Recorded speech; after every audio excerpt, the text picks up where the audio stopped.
ဒီလာပါ ရုပ်တရက်ကိုပြန်မြင်လိုက်ရတော့တော်တော်ကိုပိန်သွားတာပဲအရန်ကိုနော် အများကြီးဒီနေ့တည်းမှာအများကြီးကျူးစားထားတာ ဘယ်လောက်ကြာပါလဲပေါင်ဘယ်လောက်ကြာပါလဲ စကျူးစားတဲ့အချိန်ကနေခုထိဆိုရင်တော့ပေါင်40လောက်ကြာပါတယ် အောင်40ဦး ပရိသတ်တွေသိထားတာကြတော့ဥတီကအစားတော့ရမ်းကြိုက်တယ်ဆိုပြီးသိထားရဆိုတော့လေ ဟုတ်တယ်အစားတော့ကအရန်ကြိုက်တယ် ။ရန်လေးနဲ့အဲ့လိုဘတောင်းနဲ့ချက်တဲ့ဘာနဲ့အဲ့လိုမျိုးချက်တဲ့ရက်ပါငါဆိုလို့ရှိရင်ကြုံပြီဆိုရင်ဟာဆွဲပြီးသိလားမ။ဟာဒီနေ့တော့ twin ချက်ပဲဟေးဆိုအဲ့ဒီအတန်အမအရန်ကြောက်တာ ဒီနေ့ကတော့ချွန့်ချက်ပဲဆိုတော့ကျွန်တော်ရဲ့ favorite စကားပဲ ဟာအဲ့ဒီအတန်ဆိုရင်သွားပြီအဲ့ဆိုဆွဲပြီးဒီအဲ့လိုမျိုး အသက်25နှစ်ဆုံးမြတ်လို့နဲ့အသက်35နှစ်ဆုံးမြတ်လို့ဘာကွာခြားသွားပြီလို့ထင်လဲ ကိုတိုင်းလဲကိုချော့ပေါ်ကိုရက်ဒီနိုင်နေပြီဖြစ်တယ်လို့ကိုမိသားစုပေါ်လဲပြန်ပြီးတော့ကြည်တက်လာပြီလူတွေကိုအလောက်ကင်ခွင့်လန်းနေလဲပေးနိုင်တဲ့သူတယောက်ချစ်လာတယ် မှန်လားခုနပြောတဲ့အထက်မှာဆိုတော့အဲ့လိုပေါ့နော်လူတွေကိုအလုတ်ကင်ခွင့်လန်းဖန်တီးပေးနိုင်တယ်ဆိုတာသိကျင်နေစရာကောင်းတယ်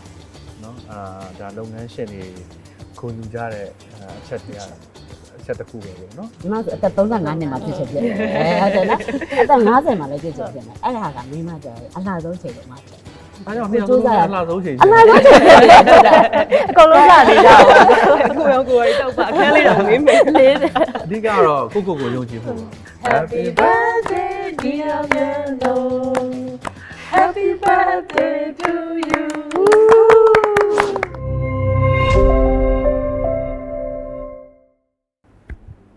Welcome to Driverzations ကျမကတော့တနတီဦးပါ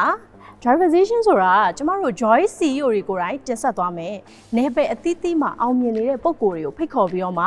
ကျမတို့နဲ့တို့နဲ့စကားစမြည်ပြောကြမယ့်အစီအစဉ်ဖြစ်ပါတယ်ခံစားမှုတွေမပါဘဲနဲ့မှာရင်ထဲလာတဲ့ခံစားချက်အစစ်အမှန်တွေကိုပေါ့ပြောကြမှာပါဆိုတော့လေအောင်မြင်နေတယ်ဆိုတော့ကတော့သိကြတယ်ကျမတို့မှာသူတို့စီမှာပေါ့နော်ကျမတို့အတွက်လမ်းနေလို့ဆရာတွေအောင်မြင်မှုအတွက်လျှို့ဝှက်ချက်တွေရှိနေမှာတော့သိကြတယ်ဆိုတော့ဒီပေါ့အစီအစဉ်တစ်ခုကိုလေးနက်တဲ့အကြောင်းအရာတွေနဲ့ဖွဲ့စည်းထားတဲ့ Driverzations program ဖြစ်ပါတယ် episode 1ကတော့တော်တော်လေးထူးခြားတယ် special episode လို့လည်းပြောလို့ရတယ်ပေါ့နော်ဆိုတော့ပုံမှန်တိုင်းဆိုလို့ရှိရင်တော့ဒီ season ကိုကျမနဲ့ညနိုးနဲ့အတူတူ host အနေနဲ့တင်ဆက်သွားမှာပါဒီနေ့ကတော့ညနိုးရဲ့မွေးနေ့ပါဆိုတော့သူ့ကိုလည်း special guest အနေနဲ့ပါဝင်ဖို့အတွက်ပြောထားပါတယ်ဆိုတော့ဒါအပြင် special guest အနေနဲ့လည်းကျမတို့အမှုပညာရှင်နှစ်ဦးကိုဖိတ်ခေါ်ထားတယ်ညနိုးအရန်ကို inspire ဖြစ်ရတဲ့အမှုပညာရှင်တွေဖြစ်ပါတယ်ဘယ်သူတွေဖြစ်မယ်လို့ထင်လဲကျမတို့အရန်ကိုရင်ခုန်နေပါပြီဆိုတော့လေပထမဆုံးအနေနဲ့ဒီနေ့ရဲ့မွေးနေ့ရှင်လည်းဖြစ်တယ်လို့ special guest အနေနဲ့လည်းပါဝင်မဲ့ညနိုးကိုဖိတ်ခေါ်ပါတယ် yay ကြွပါမတအားလှနေပါလားအမရေ Thank you ငါ့ကိုပြန်ပြော အေးပြောမလို့ပါပဲအရင်ထိုင်ပြီးပြောမှာ အေးရတယ်ဘယ်လိုပြောဘယ်လိုလဲဒီမှာစက်တင်ပါညာ မိုက်တယ်နော်ဒီပုံလေးတွေကအပြင်မှာထုတ်လိုက်တော့ ငါစဉ်းစားထားလေ ငါတို့ပုံလေးလည်းတော့လှတယ် အေးလှရတော့ငါတော်တော်လှတော့ ဟုတ်ငါကမိုက် ဆရာလေးကျန် အကြည့်တွေကဘယ်လိုလဲ နှခမ်းလေးရစ နော်ငါနဲ့ခန်းလေးလား အေးကဲဒီမှာကြည့်ရရဲ့ value ကိုပေါ်လွင်စေမဲ့အရာလေးတွေလည်းငါလုပ်ထားတယ်ဘယ်လိုလဲ ဝါးရမ်းမိုက်ပါတယ် Driverzations မှာ special guest အနေနဲ့ပါဝင်ရတဲ့ခံစားချက်လေးကဘာဖြစ်လဲ ဘယ်လိုပြောရမလဲစိတ်လှုပ်ရှားတော့ဗောနော်စိတ်လှုပ်ရှားရဲဆိုတော့ပုံမှန်အလုပ်လုပ်ရတဲ့အရာတွေကိုတော့ပို့ပြီးတော့ငါတက်တောင့်တက်တာဖြစ်တယ်ကွာဒီလို ကင်မရာရှိမှမကြိုက်ဘူး အေးဟုတ်တယ်အဲ့ဒါကကျတော့ငါတို့တက်တောင့်တက်တာမဖြစ်ဘူးဆိုတော့တော်တော်လေးတော့အဆင်မပြေတော့ဖြစ်နေတယ်အဲ့တော့နည်းနည်းလေးတော့တိခံပေးပါဦးပေါ့ဒါပေမဲ့ဒီနေ့လည်းနင်းလဲတော်တော်လေးလာနေမိုက် ကျေးဇူးများကြီးတင်ပါတယ်ဆိုတော့လေဒီနေ့ကနေမွေးနေ့အနေနဲ့ပေါ့နော် episode 1ကိုငါကနေအရင် inspire ဖြစ်ရတဲ့အမှုပညာရှင်နှစ်ဦးကိုဖိတ်ခေါ်ထားတယ်သူတို့လည်းသိပြီးပြီဟုတ်လား သိပြီပါဒါပေမဲ့ သူတို့လည်းတွေ့ရပါဆိုဘယ်လိုခံစားနေရလဲ ရင်းနေခုန်တာပေါ့နော်ဆိုတော့သိပြီးသွားပြီဒါပေမဲ့လည်းတကယ်တွေ့ရမယ်ဆိုရင်ခံစားချက်တွေကကြတော့မတူဘူးလေနော်အဲ့လိုမျိုးဆိုတော့ကကြတော့အဲ့ချိန်ကျရင်ဘယ်လိုခံစားရမလဲဆိုတော့လေဟုတ်ထပ်ပြီးတော့စိတ်လှုပ်ရှားနေတယ်ပေါ့ ပြည့်သက်ကြီးစောင့်ကြည့်ကြပါအောင်ပေါ့ ရင်းနေတော့မှခုန်တာအပြင်ထွက်တော့မှလားငါလုံးက ဒီနေ့မှာတော့ကျမတို့ရဲ့အရန်ချစ်ရတဲ့မြန်မာနိုင်ငံမှာကုန်စည်ကြီးမားတဲ့ဒီ power couple ပေါ့နော်အရန်ရခုန်နေပြီးခေါ်ရပါလေ ဒါလည်းအရင်ရင်ခုန်နေတွေ့ရပါ ဦးတီနဲ့မအဝဲဖြစ်ပါတယ်ဒီလာပါတွေ့ရကြ တွေ့ရကြပြီဟုတ်ကဲ့မှာ တစ်နှစ်လောက်ရှိပြီလား ဒီလောက်ရှိသွားပြီ မတော့မတွေ့ရကြတော့ပို့ပို့လှ ဟုတ်တယ် ဦးတီကတော့ပို့ပို့ခန့်ပေါ့ အမတရက်ထက်တည်းကိုနုလားဟုတ်တယ်ရှင်းလို့ပါဟုတ်ပါ ရပြီးတော့ဆုံးပြရဝမ်းသာ ဟုတ်တယ်ပါ ဟုတ်ထိုင်ပေါင်း ဟာဒီပုံကအ ရင်လာ ပြောရ အရန်လာနော် ဘုရားမိုက်ဆုံးပဲနော် အရန်မိုက်တာမိုက်နေတယ် ဒီပုံလေးမိုက်ပါတယ် ဒါအမားတို့ကရိုက်တော့ ဟုတ်တယ်ပြွယ်ပါရိုက်ပါ ဟုတ်တယ် ကျွန်တော်ကတော့မ မောပါဘူးခင်လို့ပါ နော်ဟိုကဥတီနဲ့ဥတီနဲ့ပုံလေး တောင်းနေတာဒီ โอเคထိုင်ပါ ထိုင်ပေါင်း โอเค ရုပ်တရက်ကိုပြန်မြင်လိုက်ရတော့တော်ကိုပိန်သွားတာပဲအရန်ကိုနော် ဟုတ်တယ် ရန် ညီမ ကို အ စ ရင် လင်းဖြစ်တယ် ဟုတ်တယ်အများကြီးဒီနေ့ထဲမှာအများကြီးကြိုးစားထားတာ ဘယ်လောက်ကြာပါလဲပေါင်ဘယ်လောက်ကြာပါလဲ စကြိုးစားတဲ့အချိန်ကနေခုထိဆိုရင်တော့ပေါင်40လောက်ကြာပါတယ် အော်40 oh my god ပေါင်40ဆို ဟု တော့ တ် နည်း တယ် နည်း အ တော့ မေ မ တ ဟုတ် ကယ်ချင်းနေတာပဲ ကြိုးစားလာပါတယ် အရင်လည်းမိုက်သွား ကြီးလာလေးမိုက်နေရ ဘတ်ဒီဒီလေ ဟုတ်တယ်ဟုတ်တယ် ရှင်းနေလား 35 အိုးငယ်လေးရှိသေးတယ် အဲ့တော့ happy birthday ပါ Thank you ပါ all the best ဟုတ်ကဲ့ပါကျေးဇူးတင်ပါတယ် ဒီနေ့ Trivations ကကြတော့ဘယ်လိုလဲဆိုတော့ညီမကနေပြီးတော့မှဒီတငယ်ချင်းပေါ့နော်မျက်နှာကိုဝင်းနေလက်ဆောင်ပေးရဲ့အစီအစဉ်ဒီတိုင်းဝင်းနေလက်ဆောင်ပေးရထက်ပေါ့နော်ဒီလိုမျိုးဒီ तू ကကြတော့စကားပြောရတာကြိုက်တယ်အဲ့လိုမျိုးလူတွေနဲ့စကားပြောရတာကြိုက်တယ်အဲ့ဒါဟိုမှ तू တခုခု landing လုပ်လို့ရတဲ့သူတွေနဲ့ तू ကပြောချင်တာပေါ့နော်အဲ့ဒါကြောင့်မလို့ဒီ program လေးကိုစီစဉ်ဖြစ်ပြီးတော့မှ episode 1မှာပေါ့လေ तू inspire ဖြစ်ရတဲ့အကိုနဲ့အမကိုဖိတ်ခေါ်လိုက်တာပါအခုလိုမျိုးပေါင်းပြီးတဲ့အတွက်လည်းကျေးဇူးအများကြီးတင်ပါတယ် ကျေးဇူးပါ ဒီနေ့မွေးနေ့ကတော့တကယ်ကိုမှတ်တရပါတော့တကယ်ကိုလေးစားအားကြရတော့ညနေတော့ခုံနေမျော အဲငါဆိုအသက်နေတုံနေတယ် ဒါဆိုဒီနေ့အတွက်ကတော့ဒါအကောင်းဆုံးမူးနေလက်ဆောင် ဟုတ်တယ်နော်ဟုတ်လားဟုတ်လား ဟုတ်တယ်တကယ်တမ်းမိုးချက်မရတော့မွေးလက်ဆောင်ဖြစ်သွားပါပြီအခုတို့မတို့လည်းတကယ်ကျေးဇူးတင်ပါတယ်အခုလိုလာရောက်ပြီးတာ ကျေးဇူး ရ ပါ ပါတယ် ပထမဆုံးအနေနဲ့ဥတီကိုအခုကြည့်ရတာအရင်အံ့ဩဖို့ကောင်းတယ်ပေါ့နော်ပြီးခဲ့တဲ့တလောကလည်းတော်တော်ဝသွားသေးတယ် ဆူဆူရွာပါ တော်တော်ဝါတော့ ပြီးခဲ့တဲ့နှစ်ကညီမတို့တစ်ခါဆုံးတယ်လေအဲ့တော့ကကျတော့အရင်တော့ကညီမတို့ငငယ်တော့မြင်ခဲ့ရတဲ့နော်မြင်သားပြည်တီဦးလိုမျိုးပေါ့နော်ပြန်မြင်ရတယ် join ကြောင့် ပြောသွားပြီ join နဲ့စုံတိုင်းအစုံတော့မြန်သွားတယ် ဟုတ်တယ် အဲ့ဆိုတော့ကိုအရင်ကပေါ့နော်လူငယ်ဘဝကိုလိုမျိုးပြန်မြင်ရတဲ့အပေါ်မှာကိုယ့်ရဲ့ခံစားချက်ကရောဘယ်လိုရှိလဲမသိဘူး ခံစားချက်ကောင်းတာပေါ့နော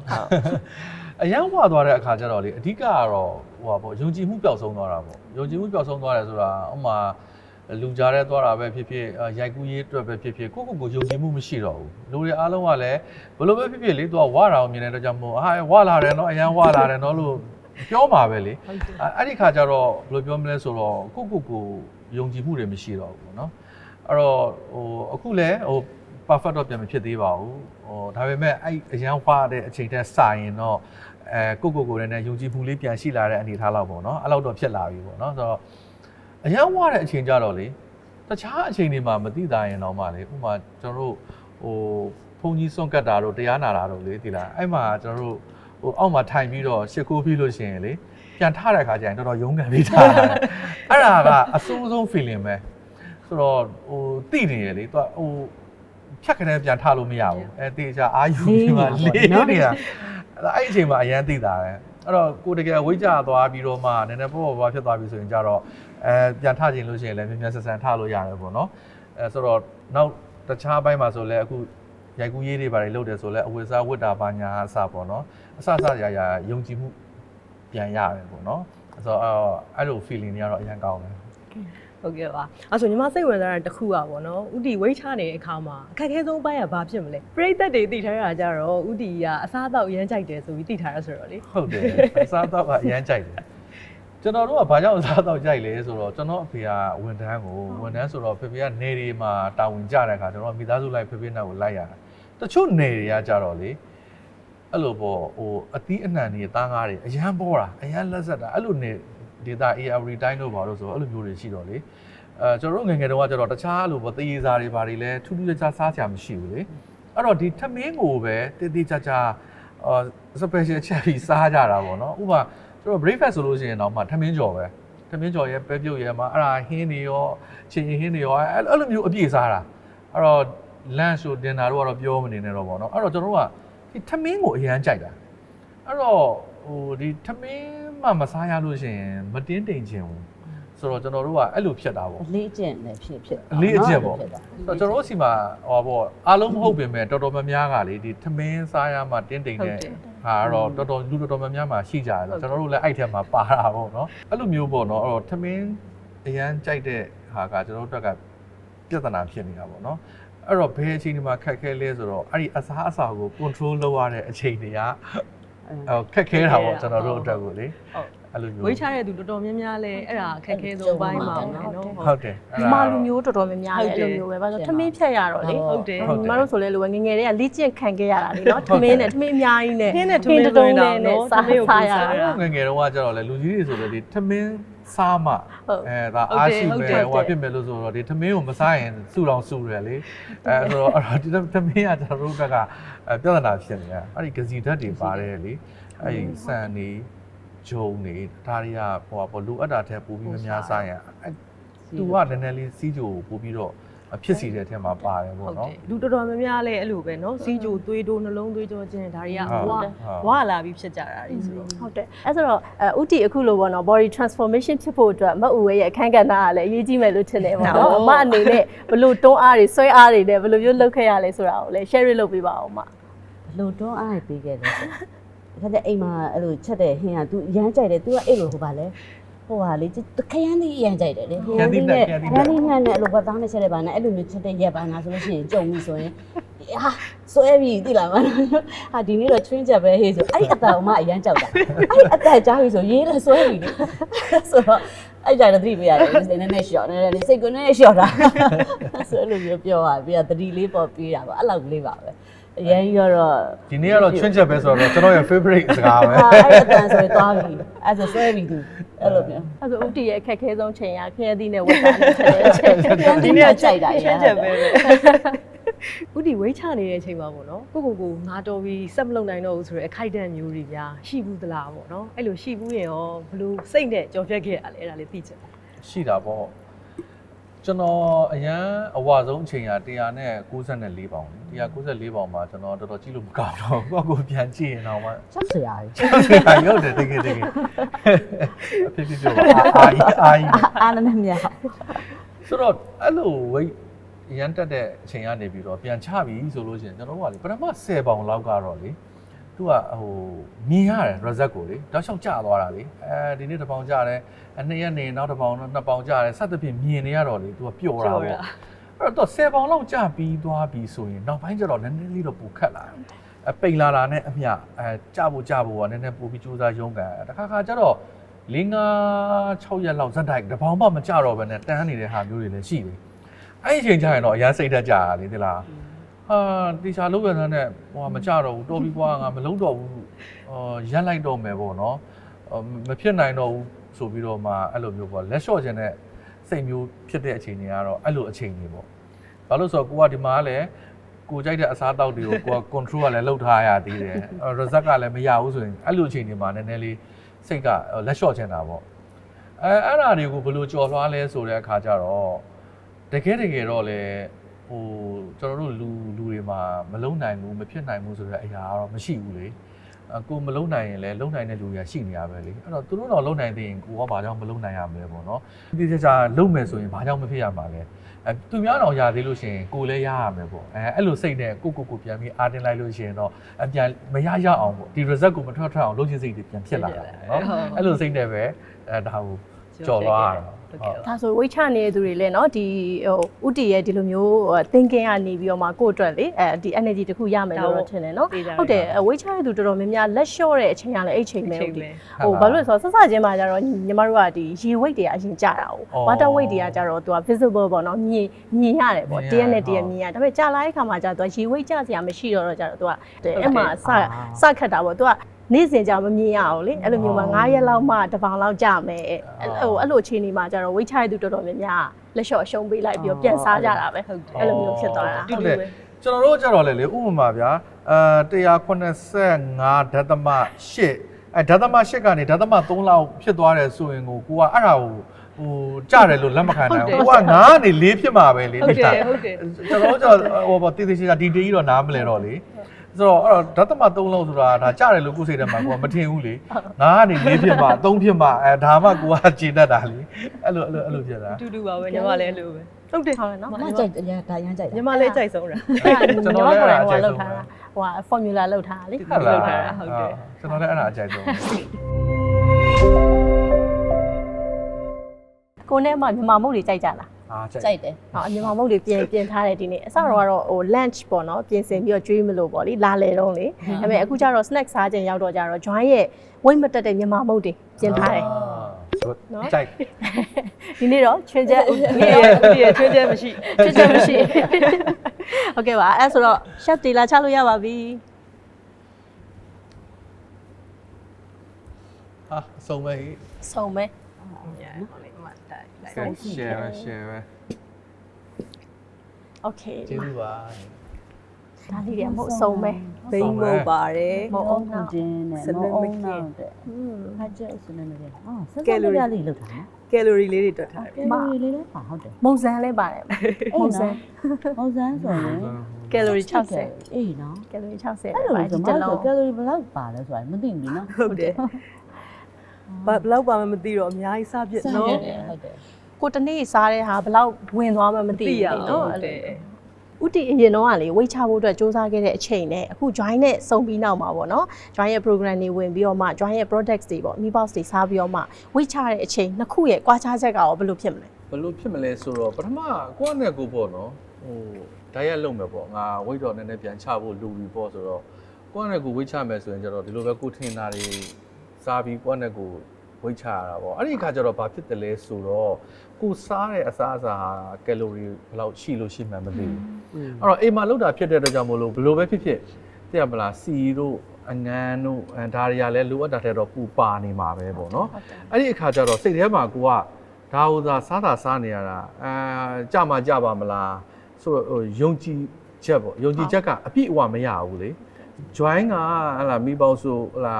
juice ဆိုကြတော့တော့တေးကြရတယ်လीဘာတေးကြလဲဆိုတော့သူကဆရာဝန်တွေကနေပြီးတော့တခါတည်းကယ်လိုရီကိုမှရှိတဲ့အရက်ကိုရဲ့ body weight ကိုဖြစ်ချင်တဲ့ဟာနဲ့တေးကြတွက်ချက်ထားပြီးသားပြီးတော့မှသူက chef ကိုပြီး chef ကချက်ပြီးတော့မှကိုစီပို့တာဖြစ်တဲ့အတွက်ကြောင့်မလို့ဒါဟုစားရင်တေးကြပေါက်ဝိတ်ကကြောက်ကိုကြမယ်ဆိုတော့ယုံကြည်ချက်ကသူကခိုင်မာပြီးသားဖြစ်နေတယ်သူအဲ့ဒါအဓိကကွာခြားချက်ပဲအဲ့တော့ကျွန်တော်တို့ကဘာအလုပ်ပဲလုပ်လို့ပေါ့နော်ဒီယုံကြည်မှုရှိတဲ့အလုပ်ကအောင်မြင်တယ်ဖြစ်မှဖြစ်ပါမလားထိမှထိရောက်ပါမလားဆိုတော့တန်တရားရှိနေပြီဆိုရင်အလုပ်တရားမအောင်မြင်တာများတယ်ဆိုတော့အဓိကရတဲ့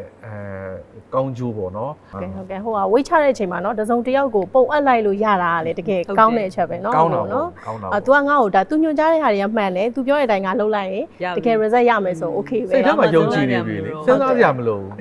တန်တရားလည်းမရှိတော့ဘူးဆိုတော့တကယ်ကိုတေချာပေါ့ထိလည်းထိရောက် ဟုတ်ကဲ့ပါဟိုဘာပဲပြောလေနော် join ဥတီကိုလည်းဝေးချဖို့အတွက် join ကနေကန်လှမ်းခဲ့တယ်ပြီးတော့ဟိမဲ့ဦးဝဲကိုလည်းအဲ့လိုမိပေါက်စားမလားဆိုပြီးတော့မှ request လုပ်တယ်ပေါ့နော်ဆိုတော့အကိုတို့အမတို့ကလက်ခံလိုက်တဲ့အခါမှာအရန်ပျော်ရတယ်နော်ငါတို့ယုံကြည်ပေးပြီးတော့မှအလုပ်ချင်တယ်ပေါ့နော်ဆိုတော့အဲ့ပေါ်မှာဟိုအမဦးဝဲစီကထက်သိချင်တာလေအမမိပေါက်တွေစားပြီးတော့အမရဲ့ honest review လေးပြပြပေးပါအောင် အရန်စင်ပြေအမအခုတော်တော်လေးစင်ပြေတယ်ဘာလို့လဲဆိုတော့လေ join ကနေပြီးတော့အဲ့လို agent နဲ့ရောက်လာပြီဆိုလို့ရှိရင်အမအရင်ဆုံးအရင်စိတ်ဝင်စားပါလဲဆိုဟာဒီနေ့ဘာတွေပါလဲပေါ့ဒီနေ့ total မှာ breakfast ပါလဲ lunch ပါလဲ dinner ပါလဲပေါ့နော်အဲ့လိုမျိုး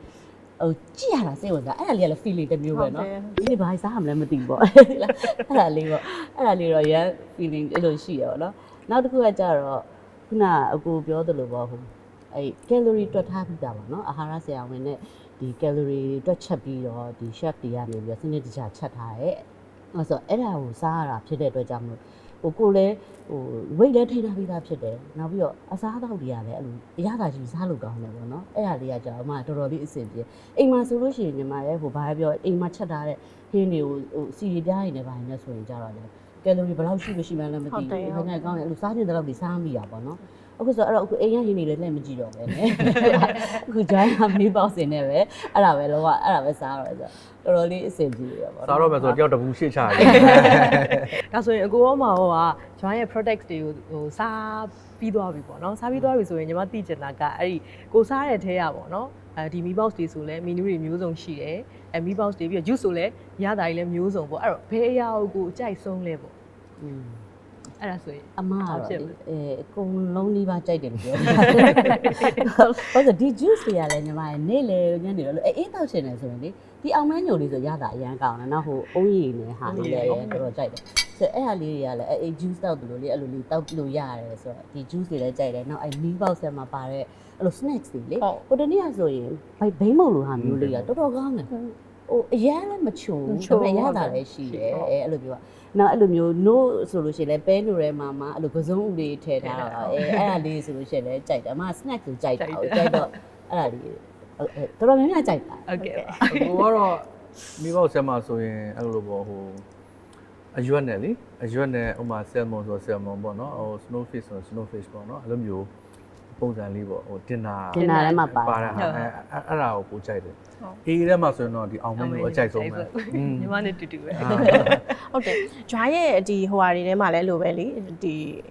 audience တွေထဲမှာလည်းဒီ juice ကတော့ top 1နဲ့ top 2ကတော့အဲ့နှစ်ခုပဲထင်တယ်နော်ဟုတ်တယ်တော်တော်ကြိုက်ကြတယ် ရှူတိုင်းရတော့1လေး ရှူတိုင်းရ1ဒါကတော့2လောက်ပါတယ် ဒီကောင်က ဟုတ်တယ် ရှူတိုင်းရ1သူကအုံးရည်အရသာပဲဆိုတော့ကြတော့လေတချို့တွေကမကြိုက်ကြဘူးဘာလို့ဆိုပုစီနဲ့ပါလို့လေ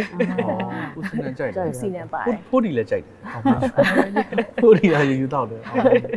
ဟိုအမခန္ဓာကိုယ်အခုချိန်ထိပေါ့နှုပြိုစဲပေါ့နော်မြန်မာနိုင်ငံမှာဆိုရင်နှုပြိုတဲ့မင်းသမီးတွေထဲမှာဆိုထိတ်ဆုံးရပါတယ်ဒီနော်ဆိုတော့အခုချိန်ထိပေါ့ခန္ဓာကိုယ်ထိမ့်သိမ့်ထားနိုင်တဲ့အလျှို့ဝှက်ချက်တွေထဲမှာအစားတောက်ကလည်းအရေးကြီးမယ်လို့ထင်တယ်အမရဲ့ပေါ့နော်အစားတောက်နေထိုင်မှုပုံစံလေးကိုလည်းပြပြပေးပါလား ပြောမှအဲ့လိုမျိုးတော့မရှိပါဘူးတင်လို့ပါတင်လို့ပါ ချစ်တဲ့စိတ်နဲ့ကြည့်လို့ ဟုတ်တယ် နှုတ်ကိုနှုတာ ဟိုရာကွက်ကိုပဲသိတယ်အစားတောက်နေထိုင်နေပတ်သက်ပြီးတော့အမကအဲ့လိုဟိုပေါ့အရန်အဲ့လိုထူးခြားခြားကြီးအဲ့လိုအရန်ကြီးဓာတ်ရဲ့လောက်တဲ့ဟာမျိုးတော့တိတ်မရှိဘူးပေါ့နော်နည်းနည်းကန်ကောင်းတာလေးတစ်ခုကဟိုဘာခေါ်လဲဟိုအစားတောက်တွေငငယ်တွေကအမကြိုက်တဲ့အစားအစာတွေကအဲ့လိုအရန် weight တက်စေမဲ့ဟာမျိုးဆိုမှငငယ်တွေကတိတ်မကြိုက်တယ်ဘူးအဲ့လိုဟို calorie များတဲ့ဟာမျိုးပေါ့နော်အဲ့လိုဟို seafood တို့ဘာလို့ဆိုလို့ရှိရင်လည်းမ seafood allergy ရှိရဲဆိုတော့တိတ်ဟိုဖြစ်ဘူးပေါ့နော်အဲ့ squid တို့ဘာလို့ဆိုလို့ရှိရင်လည်းဟို calorie များတယ်ပြောတယ်အဲ့ဒါဆိုလို့ရှိရင်လည်းမ auto မကြိုက်တော့မစားဖြစ်တော့ပေါ့နော်နောက်ပြီးတော့အဲ့လိုဟိုကြက်ဥလိုဘဲဥဆိုရင်လည်းအနှစ်မကြိုက်ဘူးအကာပဲကြိုက်တယ်အဲ့လိုဝတ်သားပါဆိုလို့ရှိရင်လည်းအခောက်တို့အစီရိုးဆိုရင်မကြိုက်ဘူးအသားပဲကြိုက်တယ်နော်ဥတီအားတိုင်းစားရအခောက်တို့အစီ သူနဲ့ကျွန်တော်နဲ့ကွာသွားတာလေကျက်ဥဆိုရင်သူကအကာစားတယ်ကျွန်တော်ကအနှစ်စားတယ် အစင်တော့ဒီ ဘာသာဆိုရင်သူကအသားစားတယ်ကျွန်တော်အဲ့လုံးတဲ့သားကိုကြိုက်တယ်ဆိုတော့ကျွန်တော်တို့ကျတော့ဝါစီတဲ့အရာတွေအကုန်လုံးကိုကြိုက်တယ် ဟုတ်တယ် तू ကအစားကိုအရန်ကြိုက်တယ်စားလဲစားတယ်ဒါပေမဲ့ तू ကအဲ့ဝါစီတဲ့အရာတွေကယ်လိုရီများတာတွေကို तू ကမကြိုက်ဘူး ကြိုက် အဲ့အရန်ကန်ကောင်းတာ तू ဟုတ်တယ်အဲ့လိုဟိုစားပြီးတော့အရာအဲ့လိုပေါ့တချို့ကနည်းနည်းစားပြီးများများတက်တယ်နော် ဟုတ်တယ် အဲ့ထဲမှာတော့မပါအမစားတာတော့စားတယ်ဒါပေမဲ့အဲ့လိုအရန်ဟိုကပေါ့ metabolism မြင့်တာလည်းပါတယ်အဲ့လိုဆိုမှဟိုငယ်တော့မဟုတ်ပေါ့နော်အဲ့ပေါ်18 19ဝန်းကျင်လောက်ပေါ့အဲ့လောက်ကလေးကအဲ့လို gym ကိုလေတခြားအဲ့လိုသွားဆော့တယ် gym trainer နဲ့ပါနဲ့တခြားဆော့ခဲ့တဲ့ဟာနဲ့လည်းဆိုင်မယ်နဲ့တူတယ်ဟိုနော် muscle ကဒီဆောက်ပြီးသားဖြစ်တော့အစီတိတ်မတိုးတော့ဘူးပေါ့နော်အဲ့သဘောမျိုးလည်းပါတယ်နောက်အခုတည်းလည်းပုံမှန်လေးမှဒီ tram လေးမှာလမ်းလျှောက်တာတို့နောက်အဲ့လိုဒီ bike တို့ car တို့ exercise အဲ့ဒါလေးတော့ပုံမှန်ပေါ့အရင် heavy တော့မလုပ်တော့ဘူးအကျော် short တာလေးပါတယ်အဲ့လိုလောက်ကလေးတော့ဒီနေ့အထိပုံမှန်လုပ်တယ်ပေါ့နော်ဆိုတော့နောက်အခုဒီအစားတော့ကကြောင့်အခု join ရဲ့ဒီမီးပေါက်ကိုစစားတဲ့အခါမှာပို့အဆင်ပြေသွားတယ်။အဲ့ဆိုဟိုဒီဟာမစားခင်တော့ဆိုညီမရဲ့ဘာပဲပြောအိမ်မှာလေဟိုအိမ်မှာချက်တဲ့ထမင်းနဲ့ဟင်းနဲ့ဆိုဟိုထမင်းကဟိုကိုကြိုက်တဲ့ဟင်းနဲ့ဆိုရင်ဘာပြောထမင်းကစားဖြစ်တယ်နော်။အဲ့ဆိုအဲ့ဒါကိုသတိနဲ့ပေါ့နော်ဟိုထိန်းရ carbohydrate ကိုထိန်းရတာပေါ့နော်။ဆိုတော့အဲ့လိုမျိုးအခုကဒီ join စားလိုက်တဲ့အချိန်ကစပြီးတော့အဲ့ဒီကိစ္စကပြဿနာရှင်းတော့အဲ့ဒါအဲ့ဒါစားလိုက်ရုံပဲလေနော်။ဆိုအဲ့လိုမျိုးလေးပါလေ တတိယထားစရာမလိုတော့ မလို့တော့ generation ကြောင့်လည်းပါတယ်ဟုတ် ဟုတ်တယ် သူတို့ရဲ့ generation ကလည်း မမေတို့ဆိုလည်းအရင်ကြီးတော့ ဝါတဲ့ထဲမှာမပါဘူး ဘူးအယုတ်စစ်သေးတယ်လို့ပြောလို့ရတာပေါ့လေနော်အဲ့လို အကုန်ပေါင်းစုံသွားတာပေါ့ generation ကြောင့်ရောပြီးသွားလို့ရှိရင်ကိုယ့်ရဲ့ဟိုလေ့ကျင့်ငယ်ပုံမှန်လုပ်ခဲ့ရလဲအတော်အကျိုးရှိမယ်အမဟိုဟာပေါ့မာဆယ်တုံးနေခန္ဓာကိုယ်မှာများလာလို့ရှိရင်ကြတော့ तू ကဒီတိုင်းနေရင်းနဲ့တော့အစီတွေကို तू ကလောင်ကျွမ်းစေရဆိုတော့လေအဲ့ဒါကြောင့်မလို့လဲပါမယ်နော်ဟုတ်ကဲ့အဲ့ဆိုအမရဲ့ပေါ့နော်တသက်တာလုံးပေါ့ကိုယ့်ရဲ့ holistic wellness အတွက်ပေါ့အမjoy ရဲ့ product တစ်မျိုးတည်းကိုဒါအမြဲသုံးသွားရမယ်ဆိုလို့ရှိရင်ရောအမ ဘယ် product ဖြစ်မလဲ မီးပေါက်ဆို ဟုတ်ကဲ့ မီးပေါက်ဆိုတော့လုံးဝတကယ်ဟိုမရှိဖြစ်ပေါ့အဲ့လိုပြောလို့ရတယ်ပေါ့နော်တခါတည်းအဲ့လို calorie လဲတွက်ထားပြီးသားဖြစ်တယ်နောက်ပြီးတော့အစားအသောက်ဆိုလို့ရှိရင်လည်းကိုကြိုက်တဲ့ဟာလေးတွေကလည်းအဲ့လိုပေါ့အဲ့လိုဟိုစားလို့ကောင်းတာဟာမျိုးလေးဖြစ်နေရဆိုတော့လေအမအတွက်ကတော့အဲ့ဒါလေးအဆင်ပြေတယ်နောက်ဒီ juice တွေလည်းအဆင်ပြေတယ်မှာဟုတ်ကဲ့အေးကလည်းကြိုက်တော့လေအဲ့လိုနေနေတွေပါအေးရတောက်ချင်တာဆိုဒီအောင်မဲညိုဆိုအရင်ကြိုက်တယ်နောက်ဟိုကကြိုက်တယ် ချူတိုင်းရေ ဟုတ်တယ်ရှိတယ်အဲ့ဒါလေးတွေဆိုလို့ရှိရင်လည်းအေးနေနေအဲ့လေးတောက်ဆိုအဲ့ဒါလေးကတော့အမအနေနဲ့တော့မပါမဖြစ်သေးဘူး ဟုတ်တယ်နော် juice ဆိုလို့ရှိရင်လည်းနော်မဟိုအတမန်ချင်းနေတောင်လေ sugary drinks နေလေတခြားရမ်းများတဲ့ဟာတွေအစားဒါအစားတို့တောက်ရင်ကျမကြီးအတွက်လည်းကောင်းတယ်နော် ကောင်းတာပေါ့ကောင်းတာပေါ့ ဥတီအနေနဲ့ပေါ့နော်ဒါကိုယ့်ရဲ့ကိုယ်ပိုင်ချိန်တွေလည်းရှိတယ်ပြီးတော့အလုပ်လုပ်နေရတဲ့ချိန်တွေလည်းရှိတယ်ပြီးတော့တစ်ခါမိသားစုမှာဆိုလို့ရှိရင်လည်းဒါဟိုကိုမိသားစုကလည်းရှိနေတယ်ပေါ့နော်အဲ့လိုမျိုးတွေဂျားတွေကနေပြီးတော့ပေါ့နော်ဒီဝေးချနေတဲ့အခါမှာဆိုလို့ရှိရင်ဒီကိုယ့်ရဲ့ lifestyle ကိုဘယ်လိုမျိုးတောင် manage လုပ်ခဲ့ရမလဲ manage ကတော့လုပ်ရတာပေါ့နော်ဘာလို့လဲဆိုတော့ကျွန်တော်တို့ကဟိုအိမ်အောင်တစ်ခုဆိုတဲ့အခါကျတော့ဟိုကျွန်တော်တို့ manage လုပ်ရတဲ့ကိစ္စတွေကများတယ်နော်ကျွန်တော်တို့ဟိုလွတ်တင်နေတော့မတူဘူးသူ့မှာအိမ်အောင်တစ်ခုဆိုတော့အစိတ်ပိုင်းတွေအများကြီးပဲပေါ့နော်အခုဇနီးမယားရှိတယ်သားသမီးတွေရှိတယ်ဟဲ့လားဦးဝဲရဲ့အမေတွေရှိတယ်ကျွန်တော်ရဲ့မိဘတွေရှိတယ်စသဖြင့်ဆိုတော့သူကဒါတွေအကုန်လုံးဟန်ချက်ညီအောင်ပေါ့ဘာလို့ဆိုတော့ကိုကအလဲရလူလေကို manage လုပ်တာလေးကဟန်ချက်ညီမှအားလုံးက စင်ပြေ balance ဖြစ်နေမှာဆိုတော့လေဆိုတော့အဲ့ဒီထဲမှာမှဒီ diet လုပ်ရတဲ့ဟာတခုကလည်းပြောရမယ်ဆိုလို့ရှိရင်အဲ့တော့လွယ်ကူတဲ့ကိစ္စတော့မဟုတ်ဘူး။တော့ဘာလို့ကို control တွေလုပ်ရတယ်ဟဲ့လားကိုထိန်းချုပ်ရတယ်ဆိုတော့အဲ့လိုမျိုးတွေကတော့ရှိတာပေါ့။ဒါပေမဲ့သူကဘာကသွားအဆင်ပြေလဲဆိုတော့ကျွန်တော်တို့ဒီ join က healthy ဖြစ်အောင်weight ကျအောင်သူကစီစဉ်ထားတဲ့အစားအစာတွေဆိုပေမဲ့စားလို့ကောင်းနေတယ်အဓိကကလေစားရတာအဆင်ပြေနေတယ်အဲ့တော့ diet food မလို့ဟာလားကယ်လိုရီတွက်ထားတဲ့ဟာတွေမလို့ဟိုဥမာဟိုစီတွေရှောင်ထားမယ်ဟိုဟာတွေရှောင်ထားမယ်ဒီဟာတွေရှောင်ပြီးချက်ထားတယ်ဆိုပေမဲ့အရသာမရှိဘူးဆိုရင်ကြတော့ तू ကပိုပြီး stress ဖြစ်မှာလေဆိုတော့ဒါပေမဲ့ဒီjoin ကဟာလားဟိုပို့တဲ့ဟာတွေကကြတော့သူ့မှာအရသာရှိနေတယ်ရတာရှိနေတာဖြစ်တဲ့အတွက်ကြောင့်မလို့ကိုယ့်ကိုတိတ်ပြီးတော့ဘယ်လိုပြောမလဲထပ်ပြီးလေးလံတဲ့ stress မျိုးမဖြစ်စေဘူးဆိုတော့ဒါဟာဟိုအဓိကအကြောင်းအရာပေါ့နော်ဆိုတော့ဒီမှာကျွန်တော် diet လုပ်နေရတဲ့အပေါ်မှာကျွန်တော်အပေါ်မှာထပ်ပြီးဖြည့်ဆည်းမှုတွေဟဲ့လားထပ်ပြီးတော့မှ pressure တွေကို struggle လုပ်ရတာမဖြစ်စေဘူးเนาะဒါအရန်အဆင်ပြေတယ် ဒါတော့ဆိုရင်တော့လောက်ရကြုံနဲ့တာပေါ့နော်ညီမတို့အနေနဲ့လည်းရည်ရွယ်ချက်ကအဲ့လိုပဲပေါ့ဒီမြန်မာပါဇက်နဲ့လည်းခရင်းတွေ့ရမယ်ဝိချနေလည်းဝိချနေတယ်လို့မခံစားရအောင်ပေါ့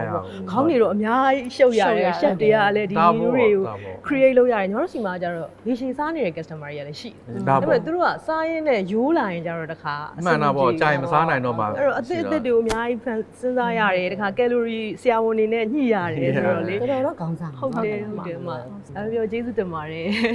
ဆိုတော့ ကိုပေးရတဲ့လည်းကျေးဇူးတင်ဟုတ်ကဲ့ မဟုတ်ဝဲရဲ့တနေ့တာမှာပေါ့နော်မနက်ခင်းတိုင်းမှာမဖြစ်မနေပေါ့ဘာတွေပဲရှိနေမဖြစ်မနေလုံးလေးရှိတယ်အလေးကျင့်လေးတစ်ခုဆိုလို့ရှင်ရောဒါဆိုရင်ပြိသက်တွေလည်းသိကျင်ကြမှာပဲဆိုတော့အမအဲ့ဒါလေးပြောပြပေးပါလား အဲ့ဒါတော့နေတိုင်းလုပ်ဖြစ်တာတော့အမဖះခနဲ့ဝင်ဖះရှိကူ ရရှိကို ဖះရှိကူတရားထိုင်မှာအဲ့ဒါလေးတော့အဲ့ဒါကိုဒီနေ့အချိန်ရရင်ရတယ်လို့ပေါ့နော်တရားထိုင်တဲ့အချိန်လေးဟိုလုံးမရှိဘူးဆိုလို့ရှိရင်တရားထိုင်တဲ့အချိန်လေးပိုရတာပေါ့နော်အလုပ်ရှိရဆိုရင်လည်းအချိန်နည်းနည်းညော့သွားတာပေါ့အဲ့ဒါလေးကတော့နေတိုင်းပေါ့ဟိုဖះဟိုတောက်တော်ကြီးကစွန့်ကပ်ပါညာဒါတော့နေတိုင်းမလုံးမဖြစ်လုပ်တဲ့အရာပေါ့ အဲ့ဆိုလေအစားအသောက်ဆိုရင်ဘာပဲပြောရွေးတယ်လीเนาะဥတီတို့အမတ်ဦးဝဲတို့ကဟိုခုနပြောတဲ့အထင်မှာတော့ပါပါတယ်ယုံကြည်ပေးလို့ကျေးဇူးတင်တယ်ပေါ့အဲ့မှာမှယုံကြည်ပေးရတဲ့အကြောင်းရင်းပေါ့နော် joy ကိုရွေးချယ်ပေးရတဲ့အကြောင်းရင်းဆိုရင်ရောဘာဖြစ်မလဲဥတီကချက်လောက်ပြောပြပါ သူအဓိကကတော့စနစ်တကျပေါ့နော်စနစ်တကျလှုပ်ထားတာရယ်နောက်တစ်ချက်ကစေတနာရယ် ဟုတ် ဒါကအဓိကအကြောင်းအရာပဲเนาะစနစ်တကျဆိုတဲ့သဘောတရားမှာကဆရာဝန်နေတဲ့ဒီချာမှเนาะဟိုဒီလူတစ်ယောက်ရဲ့အရက် body weight ဒါတွေနဲ့သူဘယ်လောက်ကယ်လိုရီစားသင့်တယ်ဆိုတာကိုတေချာတွက်ချက်ထားတယ်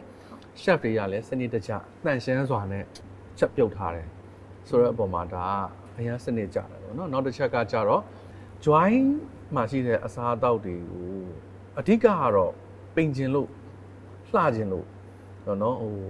ကျမ်းမာရေး ကျမ်းမာဟိုစားကြတာပေါ့ ဟုတ်တယ် အဲ့လိုစားရင်းနဲ့ तू ကဘေးဟာဟိုပါရတာလဲဆိုတော့လေအဲ့ကျမ်းမာရေးခုနကဝင်ပြောတဲ့ကျမ်းမာရေးဟိုပါ तू ကတလက်စာတဲ့တွဲပြီးတော့ရတာ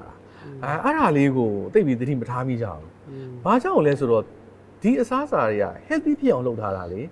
ဆိုတော့စီကျွန်တော်တို့အဓိကဒုက္ခပေးနေတာစီတို့စားတို့เนาะအငံတို့နောက်အချိုတို့အချိုမှုန့်တို့ဟဲ့လားဒါတွေကကျွန်တော်တို့ကျန်းမာရေးကိုစိုးရွားစွာเนาะထိခိုက်စေတဲ့ဟာတွေလေသူကဒါတွေကိုရှောင်ထားတာဖြစ်တဲ့အတွက်ကြောင့်မလို့ तू က healthy ပါဖြစ်တာကျွန်တော်တို့ဘဝမှာဗျာဘလောက်ပဲအောင်မြင်ဘလောက်ပဲချမ်းသာဘလောက်ပဲဘလို့ယာတို့တွေရှိပေါ့เนาะကျန်းမာရေးကအရေးကြီးဆုံးပဲအဲ့တော့ကျန်းမာရေးဒါမကောင်းဘူးဆိုလို့ရှိရင်အရာအလုံးကအဓိပ္ပာယ်မဲ့သွားတာဆိုတော့ဒီကျမ်းမာရေးဟာကျွန်တော်တို့ဘဝမှာအသက်ရှင်နေစဉ်ကာလမှာအရေးကြီးတယ်လှအောင်ကြိုးစားရင်ဝိတ်ကြအောင်ကြိုးစားရင်လည်းဒီတန်ဖိုးဖြတ်လို့မရတဲ့ healthy ကျမ်းမာခြင်းကိုပါတခါတည်းတွဲပြီးတော့ရတာဆိုတော့ဒါတွေကြောင့်မလို့ပေါ့နော်ကျွန်တော်တို့ကဒါတွေဒီမှာအပြည့်အဝရတယ်လို့ယုံကြည်လို့ရွေးချက်တယ်ဂျိုင်းကိုရွေးချက်တယ် ကျေးဇူးများကြီးတင်ပါတယ်ကိုလေးဒီဘယ်လိုခေါ်မလဲကျမ်းမာရေးနဲ့ပတ်သက်ပြီးတော့လေဟိုလိုကိုကကျမ်းမာဖို့အတွက်ဆိုရဲအဲ့ awareness စရလာပြီဆိုရင်ကြတော့လေတိတ်ကြီးမများတော့ဘူး ဟုတ်တယ် ဒီကျမ်းမာစေတဲ့အရာတွေဟာဟိုအဲ့ဒီအရာသာရှိလာတာ ဟုတ်တယ် မဟုတ်ရင်ကြတော့ကိုကအရာသာရှိတဲ့ဟာကိုပဲစားမယ်ဆိုရင်ကြတော့ပိုပြီးတောင်းတ ဟုတ်တယ် ကျွန်တော်တို့ခန္ဓာကိုယ်ကျွန်တော်တို့လူတွေကိုပေါ့နော်အဓိကဒုက္ခပေးတာအစားပဲအဲ့ယောဂါတွေအားလုံးကဒီအစားပေါ်မှာပဲအခြေခံပြီးကျွန်တော်တို့စီကိုဝင်လာတာအဲ့တော့ဒီအစားကိုကျွန်တော်တို့က control လုပ်လေ healthy food ကိုစားနိုင်လေကျွန်တော်တို့ရည်ရှိမှာကျမ်းမာတဲ့ life ကိုရလေပဲပေါ့နော်အဲ့ဒါကြောင့်မို့အရင်အရေးကြီးတယ် ညီမတို့ပုံမှန်ဆိုလို့ရှိရင်လည်းနေ့စဉ်စားတဲ့အစားအစာတွေကချိုလွန်းတာတွေငံလွန်းတာတွေဖြစ်တယ်ပေါ့နော်ဖြစ်တော့ကြတော့ तू ကဒီရှာမှာရှိတဲ့အရသာခံဘူးလေးတွေက तू ကထုံနေတာပေါ့ထုံနေတော့ဆက်ဆက်ချင်း healthy မီစားတဲ့အခါမှာအရသာမရှိဘူးဆိုတဲ့ခံစားချက်တော့ရတယ်ဒါပေမဲ့တစ်ပတ်နှစ်ပတ်လောက် healthy မီစားပြီးတဲ့အခါအဲ့အရသာခံဘူးလေးတွေကပိုကျန်းမာရေးပြန်ကောင်းလာတာပြန်ကောင်းလာတော့အဲ့ healthy မီကလည်းပိုပြီးတော့အရသာရှိတော့အဲ့လိုမျိုးငါ့ကိုဒီတိုင်းလေးဘာမှမပါဘဲနဲ့กินထားရင်တော့ရတာရှိတယ်အဲ့လိုမျိုးပေါ့နော်အလေးချင်းနဲ့လည်းပို့ပြီးတော့ဆိုင်တယ် healthy lifestyle ကလည်းလေ ဖြစ်နိုင်တယ်ကျွန်တော်အခုမှအဲ့ဒါကြားဘူးလား ဟုတ်ကဲ့အမတ်ဝဲအလှပဝဲငါအရင်မေးချင်တယ် ဒါလည်းစိတ်ဝင်စား ယောက်ျားစိတ်ချမ်းသာအောင်ထားတယ် အဲ့ဒါတော့ ယောက်ျားနှိမ့်ဆက်ရောယောက်ျားနှိမ့်ဆက်ရင်ဒီလိုမဖြစ်တော့ ဒါတော့ဆိုလည်းဟုတ်တယ်ဟုတ်ပါတယ်ကိုထောက်ကပါတယ် အဲ့တော့အမအနေနဲ့လေမိမတယောက်ရဲ့အလှဆုံးအချိန်ကဘယ်ချိန်လို့ထင်လဲ အမအထင်ပဲ ဟုတ် အမအထင်ကတော့ဒီ main ကလေးတယောက်ကပေါ့နော်သူ့ရဲ့ life မှာသူအကောင်းဆုံးလို့ခံစားရတဲ့အချိန်ကသူ့အတွက်အလားဆုံးချိန်အဲ့ဒါဘာလဲဆိုတော့သူ့ရဲ့စိတ်ကိုတကယ်သိပြီးတော့သူယုံကြည်ချက်တကယ်ရှိပြီးတော့ life မှာသူ့ရဲ့ဘဝမှာသူအဲ့ဒါကိုယုံကြည်ချက်ရှိရှိနဲ့ဖြတ်တန်းတဲ့အချိန်အောင်မြင်သွားတယ်သူအဲ့ဟာရဲ့ effect ကိုသူခံစားရတယ်အဲ့ဒီအချိန်ကအဲ့ဒီမိန်းမတယောက်ကလှဆုံးချိန်ဖြစ်အဲ့ဒါကတယောက်နဲ့တယောက်မတူဘူးတချို့ကအဲ့ဟာဒီသူအောင်မြင်တဲ့အချိန်ဒီ18နှစ်မှလည်းဖြစ်ချင်ဖြစ်တယ်အသက်30မှဖြစ်ချင်ဖြစ်တယ်ညီမဆိုအသက်35နှစ်မှဖြစ်ချင်ဖြစ်တယ်ဟုတ်တယ်နော်အသက်50မှလည်းဖြစ်ချင်ဖြစ်တယ်အဲ့ဒါကမိန်းမကြော်ရဲ့အလှဆုံးချိန်လို့မှထင်တယ် ဟုတ်ကဲ့ပါ ရင်းကိုအဓိပ္ပာယ်ပြည့်သွားတဲ့ဖြေးလေးပါပဲနော် အမအဲ့လိုတွေးမိရပါ ဟုတ်တယ်အမညီမလည်း agree ဖြစ်တယ် ဟုတ်တယ်အဓိကကတော့ဟိုပါပေါ့ကိုယုံကြည်မှုပေါ့ ဟုတ်တယ် သူအောင်မြင်တဲ့အချိန်မှာကိုယုံကြည်သွားတာလေအဲ့တော့ယုံကြည်မှုတစ်ခုရှိတဲ့အချိန်ကလူတွေအားလုံးကအရင်ကြည့်ကောင်းတဲ့အချိန်ပဲဒါကျွန်တော်လည်းသဘောတူပါ နော်အခုဆိုရင်ညီမဆိုရင်အခုဒါညီမတို့ join ကိုလုပ်တဲ့အခါမှာဘဝမှာအခုဒီဟာအခုညီမတို့စူးစမ်းရေးလုပ်တဲ့ဟာတခုအခုအောင်မြင်တယ် join ဆိုတာရယ်နော်လူတိုင်းကအခုလက်ခံလာဆိုအဲ့တော့ live မှာညီမဒီဟာကိုအဲ့ရဲ့ effect ကိုညီမတို့ခံစားရတယ်ရောက်တယ်မလား အားကြောင့်နှစ်ယောက်လုံးအလားဆုံးချိန် အလားဆုံးချိန်ဖြစ်တာ အကုန်လုံးလာနေကြပါ အခုရောကိုယ်တောက်ပါအခန်းလေးတော့မေးမယ် လေးတယ် အဓိကတော့ကိုယုံကြည်မှုပါကိုယုံကြည်မှုရှိမှလူတစ်ယောက်က attraction ရှိတာ ဟုတ်တယ် ဒီတခါတော့မွေးနေ့ရှင်ညနိုးကိုမေးခွန်းဝိုင်းမိကြပါမယ်ဆိုတော့ငါးနေပထမဆုံးမေးလိုက်မယ်ပေါ့နော် ဟုတ်ပြီ အသက်25နှစ်စိုးမြတ်နိုးနဲ့အသက်35နှစ်စိုးမြတ်နိုးဘာကွာခြားသွားပြီလို့ထင်လဲ တက်ကြီးလာတာပေါ့ ရှင်းသွားတာ 10နှစ်ကြီးတာ 10နှစ်နော်10နှစ်ဆိုတော့နည်းတဲ့အသက်တော့မဟုတ်ဘူးတော်တော်လေးကြီးလာမြန်တယ်25နှစ်နဲ့35နှစ်ရောက်လာတာတော်တော်လေးမြန်တယ်ပေါ့ဒါပေမဲ့25နှစ်တုန်းကကြတော့ ဘဝမစသေးတဲ့အရွယ်လို့ပြောလို့ရတယ်ဘာဖြစ်လို့လဲဆိုတော့တာဝန်သိယူတတ်တဲ့သူထဲမှာမပါဘူးလူငယ်ဘဝကပေါ့နိလူငယ်ဘဝကညီမရဲ့ရည်ရွယ်ချက်ကဘာလဲဆိုတော့လွတ်လွတ်လပ်လပ်နေရဖို့ပဲကိုယ်သာလွတ်လွတ်လပ်လပ်နေရမယ်ဆိုရင်ဘယ်သူမှဂရုမစိုက်ဘူးအဲ့လိုလူမျိုးအဲ့တော့မတိတတ်ဘူးပြီးတော့ပို့ဆိုတာအဲ့ရွယ်မှာ25နှစ်လောက်တော့ကို6တော့ပေါ်တော့ကိုကောင်းကောင်းမရက်တည်နိုင်သေးဘူးဒီနေ့ဆိုရင်အဲ့ဒါရှက်စရာလို့ပြောလို့ရတယ် तू က16နှစ်ကလေးအလုပ်လုပ်ခဲ့တယ် तू အဲ့လိုဆိုတော့အဲ့ရွယ်တုန်းကတော့ပြောရရင်တော့အခုနေတာပြန်ကြည့်ရင်တော့တကယ်ဘယ်လိုလဲမသိဘူးနည်းနည်းပေါ့ပေါ့ပပနဲ့ဖြတ်သန်းနေတဲ့သူပေါ့လေအခုဒီအသက်35နှစ်ကြာတော့ join ကြောင့်မလို့ပေါ့ join ကအသက်28မှာစားတာအဲ့လိုဆိုတော့ဒီအသက်35နှစ်ရောက်လာတဲ့ခါမှာတော့25နှစ်တုန်းကမရှိခဲ့တဲ့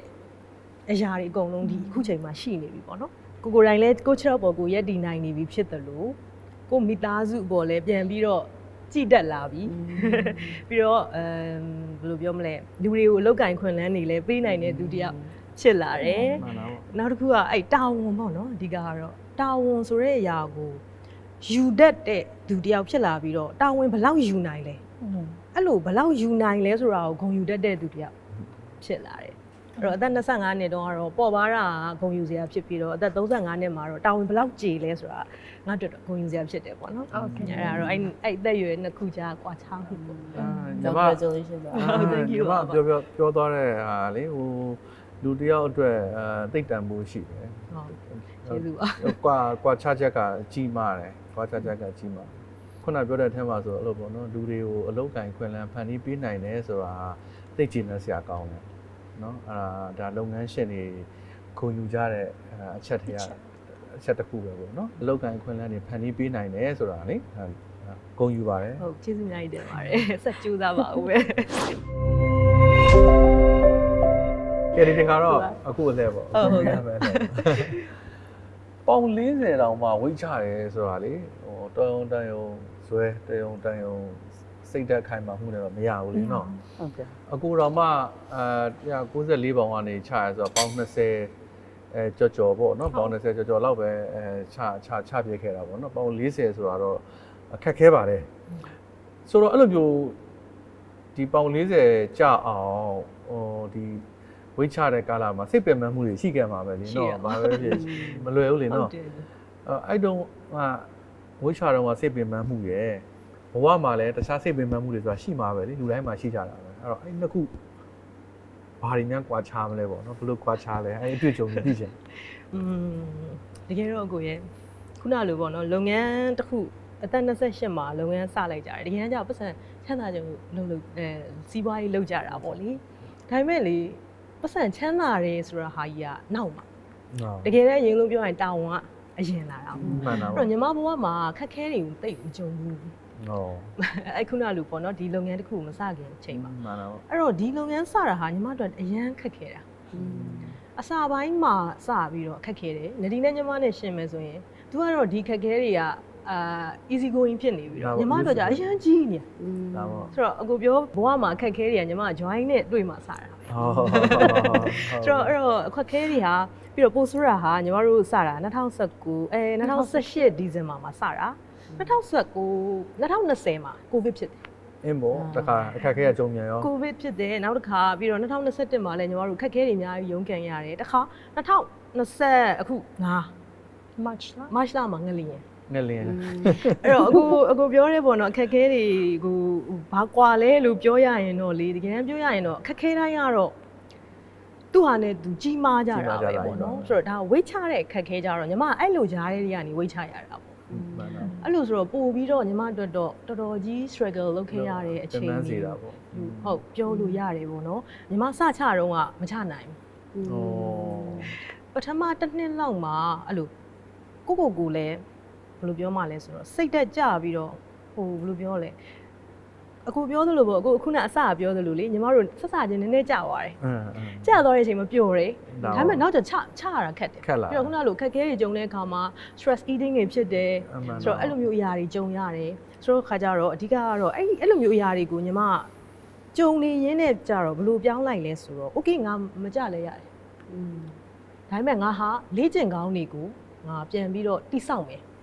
ဆိုတဲ့ပုံစံမျိုးနဲ့ချစ်ဖြည်းချင်းပေါ့နော်ကိုယ့်ရဲ့ habit တွေကိုပြောင်းခဲ့တယ်အဲ့လိုပြောင်းလို့ကြတော့လွယ်သွားတယ်ညီမဒီပေါင်40ချဖို့အတွက်ကကြတော့ဘယ်လောက်ကြာခဲ့လဲဆို4နှစ်လောက်ချိန်ယူခဲ့ရတယ်အဲ့လိုဖြည်းဖြည်းချင်းနဲ့ချခဲ့တာပေါ့နော်အဲ့တော့အကိုရဲ့အဓိကကတော့ခက်ခဲတိုင်းကတော့သူ့ဟာနဲ့သူဒူးတယ်ကြီးကြီးမားတယ်ဝေးချတဲ့အခါမှာလည်းညီမတို့ဒူးတယ်ကြီးမားသောအရာကြီးကိုညီမကြုံရတယ်အဲ့လိုနှိုင်းရှင်ရမယ်ဟေးဆိုရင်ကြတော့လို့တော့နှိုင်းမရှင်တတ်ဘူးပေါ့နော်ဒါပေမဲ့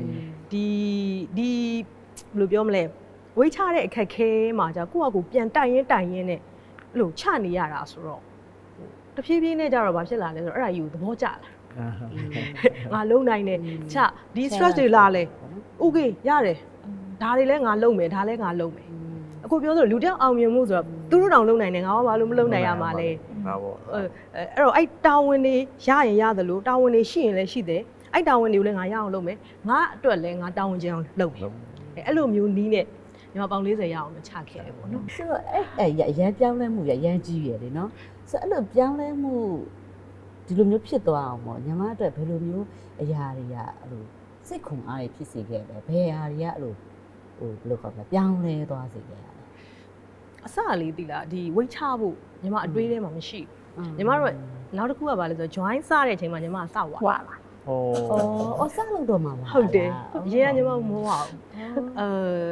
lifestyle ကအဲ့ချိန်မှာပြောင်းတော့တာမှဟို join စာလုပ်တဲ့အချိန်မှာပြင်ဦးလွင်မှာလုပ်တာဆိုတော့ပြင်ဦးလွင်ကအေးတယ်ပြီးတော့နောက်တစ်ခုကစားတယ်အေးတယ်စားတယ်ဟုတ်တယ်နော်ဟုတ်တယ်အရင်ကရှောက်ဆိုးတယ်ဟုတ်တယ်မပန်းတော့သွားတော့ပဲဟို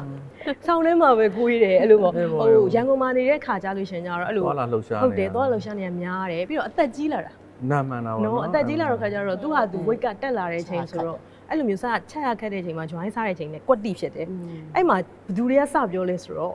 အိမ်ကလူတွေပြောတယ်နင်ဒီလုံနေပြီးတော့ဘောကနေတယ်အိမ်ကလူတွေမကဘူး customer တွေတို့တော့အဲ့တော့ live တွေလွှင့်ကြတာ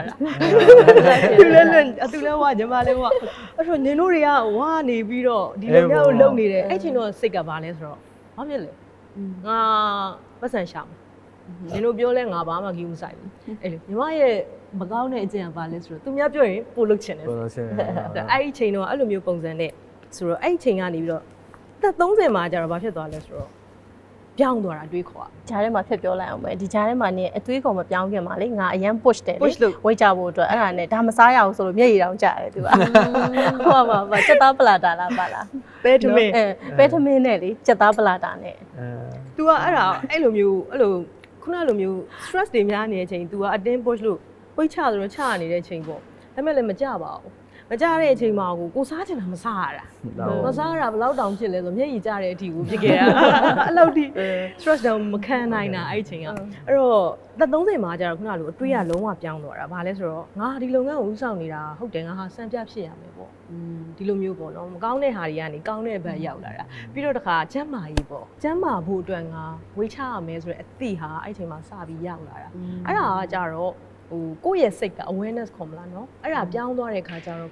အရန်ကြီးမပင်ပန်းတော့ဘဲနဲ့ကိုယ့်ဟာကိုယ်တိဆောက်ရင်းနဲ့အဲ့လိုအဲ့ဒါတွန်းအားဖြစ်လာ join ရဲ့ CEO join ရဲ့ CEO ကစံပြဖြစ်ရမယ်ပြီးတော့ငါချမ်းမာဖို့စံပြမဖြစ်သေးချမ်းမာဖို့ရေဆိုတော့အဲ့ဒီຢာတွေကတော့ဒီဝိတ်ချဖို့အတွက်တော့တွန်းအားဖြစ်ခဲ့တာပါဟုတ်တစ်ချိန်တော့ကိုတွန်းအားပေးခဲ့တဲ့မျက်ရည်တောင်ကြားတဲ့သူကအခုဒီလိုမျိုးဖြစ်သွားပြီဆိုတော့ဒါကူလည်းဖြစ်လာမှာပဲပြောင်းလဲမယ်ကိုဟိုဂတိပေးလိုက်ပြီအကိုဂတိကညီမကိုပေးရင်ကြတော့သူကအဲ့ဂတိကိုချိုးပြကိုနဲ့မကိုပေးရင်ပေးတာဆိုတော့ချိုးလို့မရတော့ချိုးလို့မရတော့မှတ်ထားပါတော့ကဲအဲ့တော့စကားမဆက်အခုလိုမျိုးပေါ့နော်တကယ်ကိုခက်ခဲနဲ့တကယ်ပေါင်40ဆိုတာမလွယ်ဘူးလေနော်အဲ့ဒါကိုအခုလိုမျိုးဟိုအောင်မြင်နေနော်ကိုယ့်ရဲ့ရည်မှန်းချက်ပြည့်မြောက်တဲ့ဒီလုံနိုင်ခဲ့တဲ့အတွက်ကြောင့်မလို့congratulations ပါဟုတ်တယ်အရင်တကယ်တည်းလေးစားဖို့ကောင်းတယ်ဟုတ်ကျေးဇူးကြီးတင်ပါတယ် congratulations ဒါဆိုဟိုဒီလောက်ပေါင်အများကြီးကိုချဖို့အတွက်ဟောနောက်ပြီးတော့စိတ်တွေကိုပြောင်းလဲလိုက်တိုင်းတာအဲ့ဒါတွေကလေတောင်းကလေလူတယောက်ကပြောင်းလဲဖို့ဆိုရင်ခက်ခဲဆိုတော့ဒီဟာကြီးလို့ဒီ process တွေကိုညီမအဲ့လိုမျိုးလုပ်နိုင်တာပေါ့အရင်ချီးကျူးတယ် congratulations ပါတယ်အမပြောသလိုပေါ့ညီမဟိုအောင်မြင်မှုတစ်ခုရတဲ့အချိန်ဟာလှဆုံးဆိုရင်အဲ့ဒါကိုလှဆုံးဖြစ်နေတာတကယ် โอเคအဲ့တော့လေဒီဘာပဲပြောပေါ့နော်အခုလိုမျိုးဆွေးနွေးတဲ့အခါမှာငါလည်းပို့အတိတရားရတယ်လေအတိတရားရအောင်ငါလုပ်ရမယ်ပေါ့နော်ငါအဲ့လိုမျိုးလဲရှေ့ဆက်သွားလို့မဖြစ်ဘူးပေါ့โอเคအဲ့တော့ငါသိချင်တာဟိုတစ်ခုခုကိုရအောင်လို့လုပ်နိုင်ခဲ့တဲ့သူတယောက်အနေနဲ့ပေါ့နော်ဝိတ်ချနိုင်ခဲ့တဲ့သူတယောက်အနေနဲ့ငါရောဘာဖြစ်လို့မပြောင်းလဲသေးဘူးလို့ထင်တယ် အခုပြောင်းလဲသေးတာလဲဆိုတော့ခုနငါရအောင်ပြောင်းလဲမယ်ဆိုတဲ့စိတ်ကိုကြေဝနဲ့မှမရှိသေးဘူးမရှိသေးဘူးလို့နည်းနည်းနေထင်တာပေါ့နော်စိတ်ပိုင်းဖြတ်တဲ့အရာ ဟုတ်တယ် နော် decision ငါလုပ်တော့မယ်ဆိုတာဟာလေးတစ်ခုဖြစ်သွားဖို့ပဲလို့လားအဲ့ဒါလေးဖြစ်သွားပြီဆိုရင်စံထပေါ့ဟုတ်စံထပေါ့နော်အဲ့လိုဖြစ်ချင်တဲ့စံထပြင်းလာပြီဆိုရင်မဖြစ်ဘူးဆိုတဲ့အရာမရှိတော့ဟုတ်တယ်အဲ့လိုပဲအခုပြောရတဲ့တူတယ်ချောင်းဘာပြောစရာရှိပေါင်20လောက်တော့နေကြပါပြီဟုတ်တယ်ဟုတ်တယ်နော်185နေပြီးတော့အခု155ဟုတ်လား တော်တော်ဝသွားတာဟုတ်တယ်ဒါပေမဲ့ညီမလည်းအဲ့လိုပဲ join စပြီးမှပိုဝလာတာအစတော့ကတော့ join စားလေ join မစားဘူးကိုပြရမှာအေးပို့ပေးလိုက်မယ် မင်းပေါ့စေအိတ်လေးနဲ့မင်းပေါ့စေကောင်းတယ်စားကြည့်ပါဒီဟာလေးလည်းကောင်းတယ် juice လေးလည်းကောင်းတယ်ဒီတော့လည်းလုံးညီမလေးနော်ညီမအစတော့155ပေါ့ join စတော့လေjoin ဆက်စကျင်တော့168လောက်ရှိတယ်ကိုဗစ်ကာလမှာ185အဝါဆုံးဖြစ်သွားတာအဲ့ဒီကနေမှတဖြည်းဖြည်းချင်းချလာတာ155ပေါ့ဒါပေမဲ့2025မှာတပေါင်းမှမကြသေးဘူးအဲ့2025ကလည်းပြောရရင်တော့နဒီကသူတာဝန်ယူထားတာကျတော့ဒီ organization ရဲ့ဘယ်လိုပြောဝင်ငွေရှာဖွေမှုအပိုင်းကိုတာဝန်ယူထားတာဝင်ငွေရှာဖွေမှုโอเคနဒီတာဝန်ယူထားတာကျတော့ဒီ organization ရဲ့ဝင်ငွေရှာဖွေမှုအပိုင်းကိုတာဝန်ယူထားတာဆိုတော့ဒီလိုကာလတွေမှာအဲ့ဘယ်လိုပြောမလဲဆိုတော့ဒီခက်ခဲတယ်ပေါ့လေအဲ့တော့အဲ့ stress တွေကလည်းstress ကလည်းမရဘူးအားရတယ်ပေါ့နော်အဲ့တော့အဲ့အပိုင်းကိုတာဝန်ယူထားတာဆိုတော့အဲ့ဒါကြောင့်လဲတော့ပါမှာပါဟုတ်တယ်ဟိုပေါ့ဟိုတနေ့ကပြောခဲ့သလိုပေါ့ဒီဘိုင်းကိုတာဝန်ယူပြီးတော့မှငါဒီဘိုင်းမှာစူးစမ်းနေတယ်ဆိုတော့စိတ်ကဒီဝိတ်ချတဲ့အပိုင်းမှာကြောင့် comfort ဖြစ်သွားတာပေါ့ငါဒီနေရာမှာငါစူးစမ်းနေရပဲလေပေါ့ငါမပိန်သေးလဲဘာမှမဖြစ်ဘူးပေါ့အဲ့လိုမျိုးစိတ်ကများနေတာပေါ့လေနော်အဲ့လိုမျိုးကြောင့်ဒါပေမဲ့သိကျင်ဖို့တော့လိုတာပေါ့လေနော်နောက်တစ်ခုလေးသိချင်တယ်ဟုတ်အဲ့တော့အခုဒီဟာကအသက်35ပေါ့နော်35အခုဖြစ်ပြီဆိုတော့ဒီ35နှစ်အရွယ်ပေါ့နော်မြန်မာလေးမှာအောင်မြင်မှုဆိုတာ35နှစ်အရွယ်မျိုးသမီးတယောက်ရဲ့အောင်မြင်မှုဆိုလို့ရှိရင်ညာလေးဘယ်လိုသတ်မှတ်ထားလဲနော်ဘယ်လိုမျိုးမြန်မာလိုချင်တဲ့အောင်မြင်မှုအတိုင်းတာကတော့မရောက်သေးဘူးပေါ့ကိုဒါပေမဲ့ဒီအချိန်မှာညီမရှိနေတဲ့ညီမရဲ့ဘဝကိုလည်းညီမကြည်နေတယ်ပေါ့ကြည်နေတယ်အဲ့ထက်ကအောင်မြင်မှုကဘာလို့ပြောလို့ရမလဲဆိုတော့ခုနအခုပြောသလိုပေါ့နော်ညီမကဒီကိုကောင်းမွန်တဲ့လူတစ်ယောက်ဖြစ်အောင်ညီမဟာပြုပြင်ပြောင်းလဲနိုင်ခဲ့တယ်နောက်ပြီးတော့ဆက်လက်လဲဘယ်သူမှတော့ perfect မဖြစ်တော့ဆက်လက်လဲညီမကြိုးစားရအောင်ပဲပေါ့နော်ပြီးတော့ကျတော့နောက်တစ်ခုကဘာလဲဆိုရင်တော့ညီမအသက်အရွယ်နဲ့ကိုက်ညီတဲ့အတွေးခေါ်ညီမမှာရှိတယ်လို့ညီမထင်တယ်အဲ့ဒီဟာကတော့ညီမဘဝရဲ့အကြီးမားဆုံးလက်ရှိမှာတော့အောင်မြင်မှုလို့တော့ထင်ပါတယ်ဟုတ်ကဲ့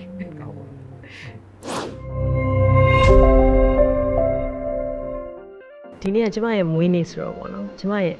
ဒီဖြတ်သန်းလာတဲ့ကျမရဲ့ live ကိုပြန်ပြီးတော့မှ review လုပ်ချင်တယ်ပေါ့နော်အဲ့ဒါကဘာလဲဆိုရင်ကျမရဲ့ငယ်ဘဝကလေးဘဝလို့ပြောလို့ရတယ်ပေါ့နော်ကျမရဲ့ကလေးဘဝရှိမယ်ပြီးတော့လူငယ်ဘဝရှိမယ်ပြီးတော့လက်ရှိအခု35နှစ်အရွယ်လူကြီးဘဝရှိမယ်ပေါ့နော်ကျမငယ်ငယ်ကကလေးဘဝတော့ကြတော့စူးမြတ်တို့ကအရန်ကိုရှက်တက်တယ်ကြောက်တက်တယ်ပြီးလို့ရှိရင်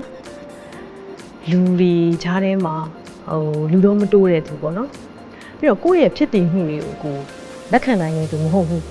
ကိုမဟုတ်ခဲနဲ့တခြားလူတွေကိုပဲအားကြပြီးတော့မှအဲ့လူလိုက်ဖြစ်ချင်တဲ့လူမျိုးပေါ့နော်ဒါကျမရဲ့ငယ်ဘဝတော့ကကျမဖြတ်တန်းရဲ့စိုးမြတ်မျိုးပါအဲ့လိုကနေပြီးတော့မှကျမလူငယ်ဘဝကိုရောက်လာတယ်လူငယ်ဘဝကိုရောက်လာတဲ့အခါမှာကျတော့ခုနကအရာတွေကတဖြည်းဖြည်းနဲ့ကျမပြောင်းသွားတယ်နော်အရှက်ကြောက်တင်လဲလာတယ်ပြီးရင်ပြီးတော့ကိုယ့်ရဲ့ဖြစ်တည်မှုတွေကိုကိုလက်ခံနိုင်လာတယ်ပြီးတော့လူတွေခြားထဲမှာဝန်ဆန့်လာတယ်ပေါ့နော်မကြောက်တော့ဘူးအဲ့ချိန်မှာကျတော့ကျမဂုဏ်ယူတဲ့ငယ်ဘဝမှာကျမဂုဏ်ယူတဲ့အချက်ကဘာလဲဆိုတော့ freedom လို့ခေါ်တဲ့လွတ်လပ်မှုကိုကျမအရန်ဂုဏ်ယူခဲ့တယ်အဲ့ညွယ်မှာတော့ကကျမဟာကိုပျော်ရွှင်ဖို့ကိုလွတ်လပ်စွာလုပ်ချင်တာတွေလုပ်ရဖို့အတွက်ဆိုရင် ဘယ်သူ့ကိုမှမကြည့်ဘူးကျမခံယူရတာနှစ်ခုရှိတယ်အဲ့ဒါဘာလဲဆိုတော့လူတစ်ယောက်ဟာကိုလှုပ်ချင်တာတွေလှုပ်တဲ့အခါမှာတခြားသူကိုဒုက္ခမဖြစ်စေဘူးပတ်ဝန်းကျင်ကိုအစိတ်တောက်မဖြစ်စေဘူးဆိုရင်ကိုကြိုက်တာကိုလှုပ်လို့ရတယ်ဆိုရဲခံယူချက်နဲ့ကျမလူငယ်ဘဝကိုဖြတ်သန်းခဲ့တာပေါ့နော်အဲ့ချိန်တုန်းကကိုပျော်ရွှင်ဖို့လွတ်လွတ်လပ်လပ်လှုပ်ချင်တာတွေလှုပ်ရဖို့အတွက်ဆိုလို့ရှိရင်ဘယ်သူဘာဖြစ်နေလဲကျမသိဂယူဆိုင်ဂယူမဆိုင်ဘူးပေါ့နော်အဲ့ဒါကတော့ကျမရဲ့လူငယ်ဘဝကစိုးမြတ်လို့ပါဒါပေမဲ့ကျမအခုအသက်35နှစ်ရောက်လာတဲ့အခါမှာတော့ကျမရဲ့ခုနကတော့လွတ်လပ်မှုဟာလေရေးကြီးနေတော့မယ်အဲ့ဒီရွယ်မှာကြိုက်နေတော့မယ်ဒါပေမဲ့အဲ့ဒါကိုကျမရှေ့တန်းမတင်ဖြစ်တော့ဒီအချိန်မှာတော့ကျမရှေ့တန်းတင်တဲ့အရာကဘာလဲဆိုလို့ရှိရင်ကျမချစ်တဲ့သူတွေကျမရဲ့မိသားစုပြီးတော့ကျမတာဝန်ယူထားတဲ့အရာတွေကိုတာဝန်ကျေဖို့ဆိုတဲ့အရာကိုကျမရှေ့တန်းတင်လာတယ်ပေါ့နော်ငါဟာဘယ်သူတွေအတွက်ဘလောက်တောင်တာဝန်ကျေနိုင်တဲ့သူလဲအဲ့လိုအရာမျိုးကိုဂုဏ်ယူတတ်တဲ့အရွယ်ကိုကျမရောက်လာခဲ့တယ်လူတွေကပေါ့နော်ကျမတို့ကဘယ်နေရာမဆိုဘယ်အသက်အရွယ်မဆိုလူတိုင်းကတော့ကိုကြိုက်တာကိုလုပ်ပိုင်ပဲရှိတယ်လို့ကျမထင်တယ်ပေါ့နော်ဒါပေမဲ့ကျမနောက်တစ်ခုစဉ်းစားမိတာကျမတယောက်တည်းရဲ့အမြင်ပေါ့နော်လူတွေဟာကိုယ့်ရဲ့အသက်အရွယ်ပြီးတော့အတွေ့အကြုံနောက်ပြီးတော့ဘာလဲဆိုလို့ရှိရင်ကိုဖြတ်သန်းခဲ့တဲ့ကိုယ့်ရဲ့အသက်အရွယ်ကိုယ့်ရဲ့အတွေ့အကြုံပြီးတော့ပတ်ဝန်းကျင်ပေါ့နော်ပြီးလို့ရှိရင်အဲ့ဒီຢာတွေပေါ်မှာဖြစ်တည်လာတဲ့ကိုယ့်ရဲ့အတွေးခေါ်အဲ့ဓာတွေပြောင်းလဲလာတာနဲ့အမျှသူ့ရဲ့ personality တွေဟာပြောင်းနိုင်တယ်လို့ကျွန်မထင်တယ်ကျွန်မဆိုလဲအဲ့လိုပဲကျွန်မရဲ့ personality တွေဟာအသက်အရွယ်အပိုင်းခြားအလိုက်မှာမတူနေဘူးပေါ့နော်ဒါကတော့ကျွန်မရဲ့အထင်ပေါ့ဒါပေမဲ့ဘယ်လိုပဲဖြစ်နေကျွန်မငယ်ဘဝတုန်းကကလေးဘဝတုန်းကစိုးညံလို့လေကျွန်မကြိုက်ပါတယ်သူကတို့လေလူတော့မတူပဲအဆက်ကြောက်ကြီးပြီးတော့ကိုလက်မခံနိုင်တဲ့သူတယောက်ဖြစ်နေလဲပဲအဲ့ဒီကလေးကိုကျွန်မကြိုက်ပါတယ်လူငယ်ဘဝမှာရှိနေတဲ့စိုးမြတ်လို့လည်းကျွန်မကြိုက်ပါတယ်ဘာဖြစ်လို့လဲဆိုတော့ကြည့်မယ်ဆိုရင်တော့သူကတဘူကောင်းနည်းနည်းဆန်တယ်လို့မြင်ရတယ်ဒါပေမဲ့လေကျွန်မကြိုက်တယ်အခုလက်ရှိ35နှစ်မှာဖြစ်နေတဲ့ကျွန်မကိုလည်းကျွန်မကြိုက်ပါတယ်ဒီရွယ်မှာတော့ကျွန်မရဲ့အတွေးခေါ်ကဘယ်လိုဖြစ်လာလဲဆိုတော့ကိုယ့်အတွက်ကိုယ်ပျော်ရွှင်မှုကိုလုပ်ချင်တာတွေလိုချင်တာတွေရဖို့လည်းအရေးကြီးတယ်အဲ့လိုပဲကိုယ့်ရဲ့မိသားစုအဆင်ပြေဖို့ကိုမိသားစုကိုကြိုက်သူတို့ကြိုက်တဲ့အရာတွေကိုလုပ်ပေးဖို့သူတို့ဆန္ဒတွေဖြည့်ပေးဖို့ကျွန်မအရေးကြီးတယ်ပြီးရင်ကျွန်မရဲ့ပတ်ဝန်းကျင်တဖြည်းဖြည်းနဲ့ပေါ့နော်ကျွန်မလုံနိုင်ကြလောက်ကျွန်မရဲ့ဘယ်လိုပြောမှလဲမြို့နိုင်ငံကဘာအဲ့လိုမျိုးအရာတွေကိုတဖြည်းဖြည်းနဲ့ချဲ့ထွင်သွားပြီးတော့မှအဲ့နေရာတွေအတွက်ကိုကကောင်းကျိုးဘယ်လောက်ထိလုပ်ပေးနိုင်တဲ့သူဖြစ်မလဲအဲ့ဒါကိုကျွန်မစိတ်ဝင်လာတယ်အဲ့လိုမျိုးလုပ်ချင်တဲ့သူတယောက်ဖြစ်တယ်ပေါ့နော်ဒါပေမဲ့ကျွန်တော်တို့ကဘယ်ရွယ်မှာသိမလဲဆိုတော့မသိဘူးပေါ့နော်ကျွန်တော်တို့ဘယ်လောက်ထိအသက်ရှင်ရက်တည်နိုင်မလဲဆိုတော့မသိတယ်လို့ကျွန်မရဲ့အတွေးခေါ်တွေကဘယ်အသက်ရွယ်မှာပြောင်းလဲဦးမလဲဆိုတော့လည်းကျွန်တော်မသိဘူးဒါပေမဲ့အဲ့ဒါကလည်းစိတ်ဝင်စားမှုတစ်ခုပဲလို့ကျွန်မထင်ပါတယ်အဲ့တော့စိုးမြတ်လို့ဟာနောက်ထပ်နှစ်တည်ကြာလာတဲ့အခါမှာအသက်ရှင်နေသေးတယ်ဆိုရင်ကျမရဲ့ခုနကတော့က life cycle ဘယ်လောက်ထိချဲ့ထွင်နိုင်ခဲ့တဲ့သူပြောက်ဖြစ်မလဲဆိုတော့ဒီမှာသိဝင်လာပါတယ်ဒါကတော့အစိုးမြတ်လို့ရဲ့ချက်တန်းလာခဲ့တဲ့အတွေ့အကြုံပေါ့နော်ပြီးတော့ငါနောက်တစ်ခုထပ်ပေါင်းပြောချင်တာလွတ်ချနိုင်တဲ့အရာပေါ့ဘာလို့ငလျင်မာလေသူ့အခန်းကြီးကပြိုကျသွားတာဟုတ်လားပြိုကျသွားတော့ဟုတ်ကဲ့အိမ်ဟုတ်စုဆောင်ထားတဲ့ပတ်စံတွေရောအကုန်လုံးအတွင်းပစ္စည်းအကုန်ပါသွားတာဒါပေမဲ့အရင်တော့သူကအရင်လောဘကြီးရဲ့သူပေါ့နော်ဒါပေမဲ့အဲ့အရွေးမှာအဲ့ရဲ့ဖြစ်ပြီးရဲ့အချိန်မှာသူလုံးဝ calm down ပေါ့နော်တည်ငြိမ်ပြီးတော့မှအရင်မပူလောင်နေဘူးပေါ့အဲ့ဒါတော့ငါအနေနဲ့အောင်မြင်မှုတစ်ခုလို့တော့ appreciate လုပ်ချင်ပါတယ်ဟုတ်တယ်နော်အဲ့လိုစိတ်ထားနိုင်ဖို့မလွယ်ဘူးဟုတ်တယ်ရောင်ရဲတတ်ဖို့လှုပ်ရှားတတ်ဖို့အသက်အရွယ်အရာပြောင်းလဲလာတဲ့အတွေ့အကြုံတွေနဲ့ဆိုင်တာပေါ့ဒါလည်းထိထိတိုက်ပါဟုတ်တယ်ဘုရားတကယ်လက်ခံလို့ကြာကြာခက်ဟုတ်ကဲ့ကိုယ့်ရဲ့ဟိုပါပေါ့နော်ကိုယ့်ရဲ့မိသားစုဝင်တရားရောက်ဆုံးရှုံးသွားတာမျိုးပဲဖြစ်ပေါ့နော်ခုနညီမလေးဖြစ်တယ်လို့ကြုံတယ်လို့မျိုးပေါ့နော်ကိုယ့်ရဲ့ပိုင်ဆိုင်မှုတွေဆုံးရှုံးသွားတာပဲဖြစ်ပေါ့ဒါတွေအားလုံးက ငါချမှဖြစ်တာလည်းမဟုတ်လူတွေအားလုံးမှာဖြစ်ပူးပြီးသားကိစ္စတွေယူတယ်ဒါလောကဓာတ်ပဲဆိုတဲ့ခါကျတော့အဲ့လိုရင်ဆိုင်ရတဲ့ကြုံတွေ့တဲ့အခါမှာလက်ခံလိုက်နိုင်မှုပဲဒါဟာငါတယောက်တည်းမှဖြစ်တာမဟုတ်ဘူးဒါဖြစ်လိဖြစ်တာရှိတဲ့သဘာဝတရားပဲဆိုတော့အဲ့လိုလက်ခံလိုက်နိုင်လို့ရှိရင်အေးချမ်းတယ်လူရဲ့စိတ်ပြန်မှမှုအထိကိနေတာပေါ့အဲ့တော့အဲ့လိုကြုံတဲ့အခါမှာကိုကရင်ဆိုင်လိုက်တယ်ကြော်လာလိုက်တယ်ဒီပြဿနာတစ်ခုပြီးသွားတယ်ပြီးသွားလို့ဘဝကြီးကပြီးသွားပြီလားဆိုတော့မဟုတ်ဘူး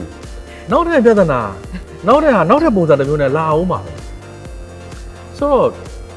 ဒါကမသိမရှင်းမှကြုံနေရမယ့်ကိစ္စပဲအဲ့တော့ကြုံတိုင်းမှာသာကိုကစိတ်ထောင်းလို့ကိုကြီးကို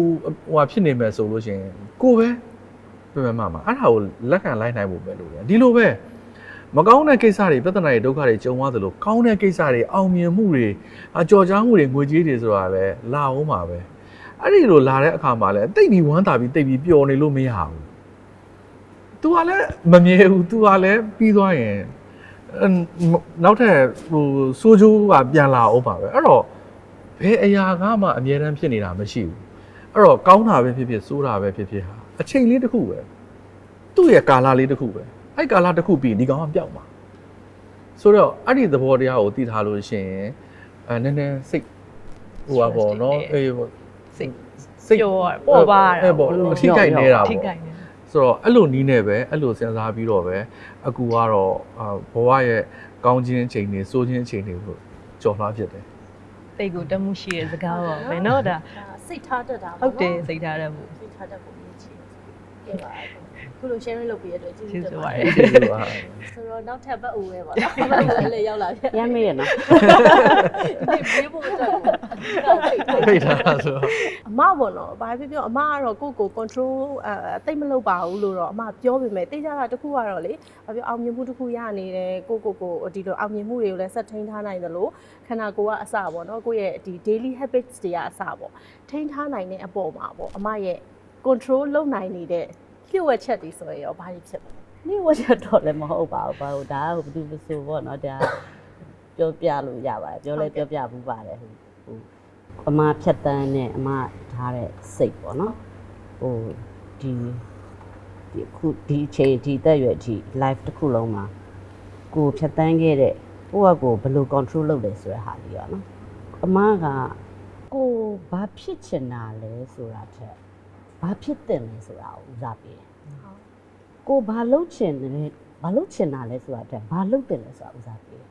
။အဲ့လိုပေါ့နော်။ဆိုတော့အရာရာတိုင်းတော့မဟုတ်ပါဘူးဒါလေကိုလုပ်ချင်တဲ့အချိန်ကြီးကိုဖြစ်ချင်တဲ့အချိန်တွေမှာလည်းဖြစ်ချင်တာလေးတွေလုပ်ချင်တာလေးတွေအခြေအနေအကြောင်းတရားကမှမူတည်ပြီးတော့လုပ်ချင်တယ်လုပ်လိုက်တာပါပဲ။ဒါပေမဲ့အများသောအားဖြင့်ပေါ့လုပ်တဲ့ဟာ live မှာပေါ့နော်။လုပ်တဲ့နာဖြစ်တဲ့နာလေးကိုရွေးချယ်ဖြစ်တယ်ပေါ့နော်။ဆိုတော့အဲ့လိုလေးတော့ကိုလောက်ခဲ့လို့ထင်တယ်ပေါ့နော်အဲ့ဒါလေးတစ်ခုရှိမယ်ပေါ့နော်နောက်တစ်ခုကကြတော့ဟိုအခုဒီနေ့ဒီအချိန်ဒီကိုဟိုဘယ်ရာမှဟိုငါလုံနိုင်တယ်တည်ရခလားငါ perfect ဖြစ်တယ်ဆိုတဲ့ဟာတော့ဝေးတယ်ပါကိုဘယ်တော့မှအဲ့လိုမတတ်မှာအခုဒီနေ့ဒီအချိန်ဒီပေါ့နော်ငါဘာလိုအပ်နေသေးလဲဟိုလိုအပ်နေသေးတယ်ငါငါအတွက်အရာအလုံးကအတော်သွားပြီတက်သွားပြီဟာအရန်ကောင်းတာပဲဆိုတဲ့ဟာကိုအမဒီနေ့ဒီချိန်ဒီအမအဲ့ဟာကိုလုံးဝမတတ်မှဘူးကိုယ့်ကိုအဲ့လိုကောင်းတယ်လို့လည်းမခံယူဘူးပေါ့နော်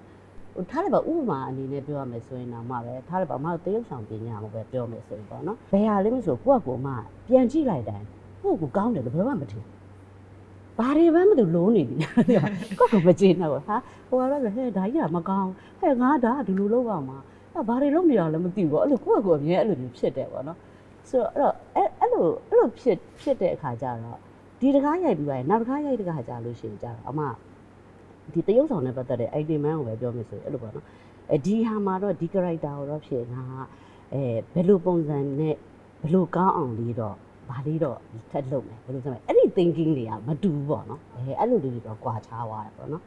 ဆိုတော့အဲ့ဟာလေးတွေကလည်းအမအတွက်ဟိုပေါ့နော်အများနဲ့အဲ့လို learning လုပ်နေတဲ့သဘောမျိုးလေးလည်းဖြစ်တာပေါ့လေနော်ဆိုတော့အဲ့ဒါလေးရှိမယ်နောက်တစ်ခုကဘာလေးရှိမလဲဆိုတော့ကိုယ့်ကိုပေါ့နော်ကိုယ့်ရဲ့စိတ်ကိုအများ upgrade လုပ်တာပေါ့နော်အဲ့လို version မြင့်တဲ့သဘောပေါ့အရင်တော့ကအဲ့ပေါ့အသက်အရွယ်တစ်ခုမှာ တုံလုံး6ချားစေတဲ့အရာတစ်ခုပါဒီသက်ရွယ်မှာအဲ့ဟာတုံလုံးအမကိုတုံလုံးမ6ချားစေတော့မတုံလုံးစေတော့ဘူးပေါ့နော်ကိုစိတ်ကို version ကိုမြင့်သွားပါပေါ့နော်အဲ့ဆိုအဲ့လိုမျိုးလေးကတော့နောက်တစ်ခုအဲ့လိုတတိပေါ့နော်အဲ့လိုတတိကဘယ်ရမှာဆိုတတိအမျက်ကအောင်မှကြိုးစားတယ်အဲ့ဆိုလူတစ်ယောက်ကတတိရှိလို့ရှိရင်အမှားနဲ့တယ်နော်ဆိုတော့အဲ့ဟာလေးနဲ့အမြဲတမ်းတော့အတက်နိုင်ဆုံးကြိုးစားပြီးဖြတ်တန်းတယ်ပေါ့အဲ့တပူရှိနော် ဟိုကလေအကူနဲ့အမနဲ့ရဲ့ပေါ့နော်ကိုကြည့်လိုက်လို့ရှိရင်ပေါ့နော်ဒါလူတစ်ယောက်ကကိုကြည့်လိုက်တာနဲ့ तू ကဘယ်လိုလူလဲဆိုတာမျိုးသိရတယ်ပေါ့လေဥပမာအမအခုပြောလိုက်တဲ့အရာတွေဆိုလို့ရှိရင်လေဒါဟာအမကိုကြည့်လိုက်တာနဲ့မဥဝဲဆိုတဲ့အရာတစ်ခုကိုမြင်နေရတယ်အမရဲ့ဟိုပြောတဲ့စကားအမ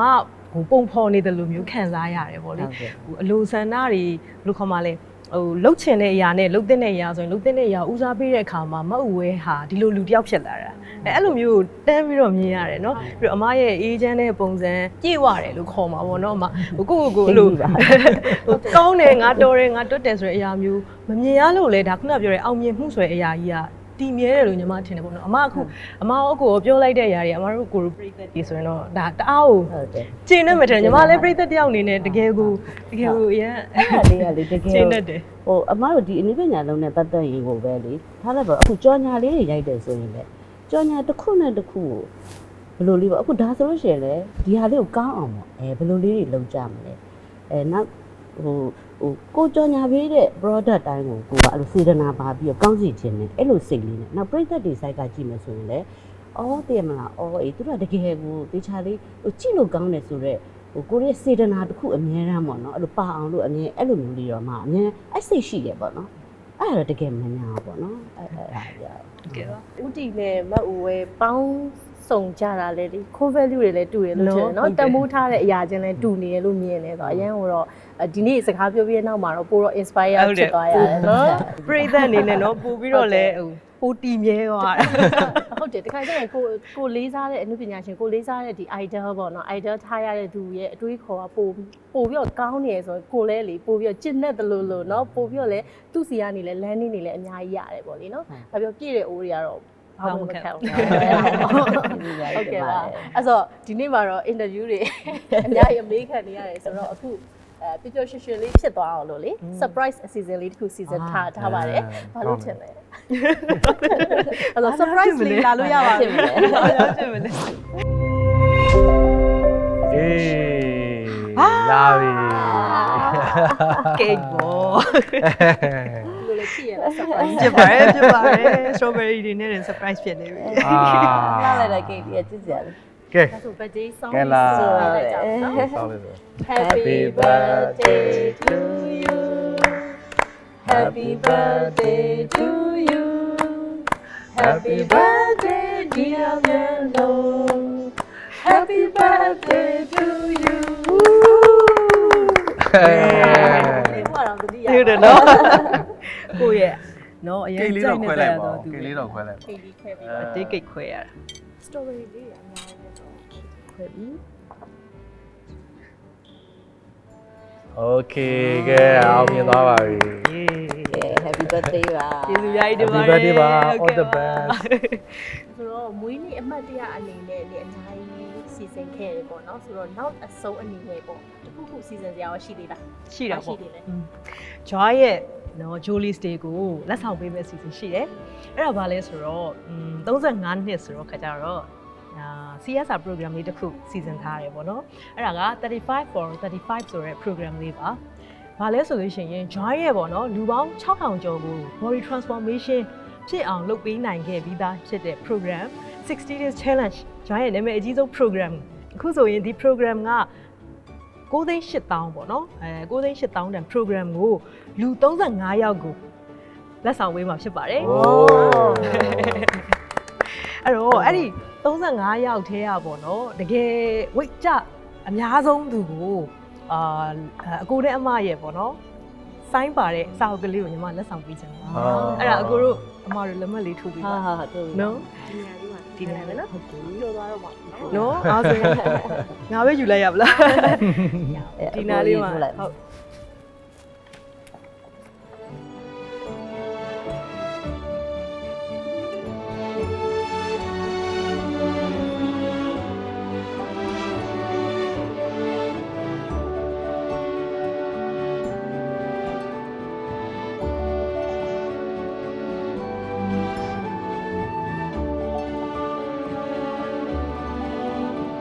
ကဲရပါပြီ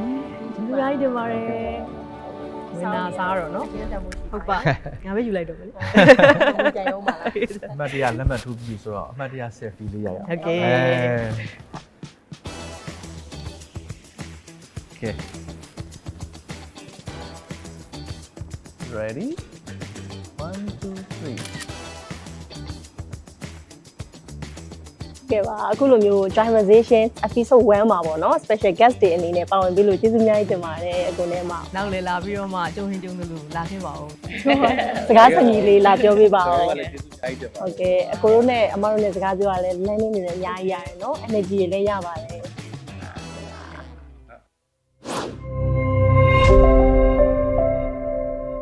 ဒီနေ့ကျမတို့ရဲ့Joyvization ဆိုတဲ့ episode 1ပေါ့နော်ပြီးသွားခဲ့ပြီဒီ season ရဲ့ပထမအဆုံးမှာကျမရဲ့မွေးနေ့နဲ့လည်းတိုက်ဆိုင်နေတဲ့အတွက်နဒီကကျမအတွက်ကိုရည်ရွယ်ပြီးတော့ပို့ပြီးတော့လုတ်ပေးလိုက်တဲ့အစီအစဉ်ပေါ့နော်ဒီ episode 1ကတော့လေအဲ့ဒီခါမှာဒီကျမကိုရည်ရွယ်ပြီးတော့မှတည်တည်ချာချာစီစဉ်ပေးတယ်ကျမကြိုက်နှစ်သက်တယ်ကျမသဘောကျလေးစားရတဲ့သူတွေနဲ့ကျမကိုဒီ Joyvization ရဲ့ episode 1ကိုစီစဉ်ပေးတဲ့နေ့ကိုလည်းကျေးဇူးအများကြီးတင်တယ်ဒီမှာကျမတို့နဲ့အတူတူဝင်ဆွေးနွေးကြရဲပေါ့နော်ကိုကြည်တီဦးနဲ့မအူဝဲမအိန္ဒရန်ကျော်စင်ကိုလည်းကျေးဇူးအများကြီးတင်တယ်အကိုနဲ့အမစီကနေပြီးတော့လည်းကျမသင်ယူလိုက်ရတဲ့အရာတွေအများကြီးရှိတယ်ပေါ့နော်အဲ့တော့ဒီနှစ်ကျမရဲ့မွေးနေ့ဟာနရီကြောင့်မလို့ပေါ့နော်နရီစီစဉ်ပေးတဲ့အတွက်အရန်ကိုအတိတ်ပဲရှိတဲ့မွေးနေ့တစ်ခုဖြစ်ပါတယ်အဲ့တော့ဒီနေ့မွေးနေ့မှာကျမကဒီ join မှာပေါ့နော် join မှာဝိတ်ချခြင်းနဲ့သူတွေကိုကျမကဖိတ်ခေါ်ခြင်းနဲ့ကျမတို့အနေနဲ့ပေါ့နော်ဒါကျမမွေးနေ့အမှတ်တရ35ယောက်ကိုကျမတို့ရဲ့60 days challenge ကိုလက်ဆောင်ပေးမှာဖြစ်ပါတယ်ဒီ season မှာအားလုံးကပါဝင်ကြဖို့ဝလွန်နေသောဝိတ်ချခြင်းနေသောသူတွေပါဝင်ကြဖို့အတွက်ကျမကဒီကနေဖိတ်ခေါ်ခြင်းပါတယ်တကယ်လို့ပါဝင်ကြတဲ့ထဲကနေပြီးတော့ပေါ့နော်အဲ့ဒီပါဝင်တဲ့ဒီ season မှာဆိုလို့ရှိရင်လည်းကျမကိုယ်တိုင်ထဲထဲဝင်ဝင်ဥဆောင်ပြီးတော့မှလှုပ်ဆောင်သွားဖို့ရှိပါတယ်ဒီထဲကနေပြီးတော့မှကျမတို့35ယောက်ထဲကတကယ်ဝိတ်ကြဆုံးဝင်တာတယောက်ကိုရွေးချယ်ပြီးတော့မှကျမတို့ကိုနဲ့အမကိုကျမဒီမှာပူဇာထားတာရှိရပေါ့နော်လက်မှတ်ထိုးပေးထားတဲ့ကျမတို့ရဲ့ယူပါနုစာအုပ်ထဲမှာဝင်တာကိုပေးဖို့အတွက်အကူနဲ့အမရဲ့လက်မှတ်လေးပါတဲ့ဒီစာအုပ်လေးကိုလည်းကျမတို့ပေးမှာဖြစ်ပါတယ်ဒါကြောင့်မို့လို့နှစ်သက်မှာကျမတို့ခန္ဓာကိုယ်ကိုနဲ့ထိုက်တန်တဲ့ခန္ဓာကိုယ်တစ်ခုရဖို့အတွက်60 days challenge မှာ35ယောက်ထဲမှာပါဝင်ဖို့ဖိတ်ခေါ်လိုက်ပါတယ်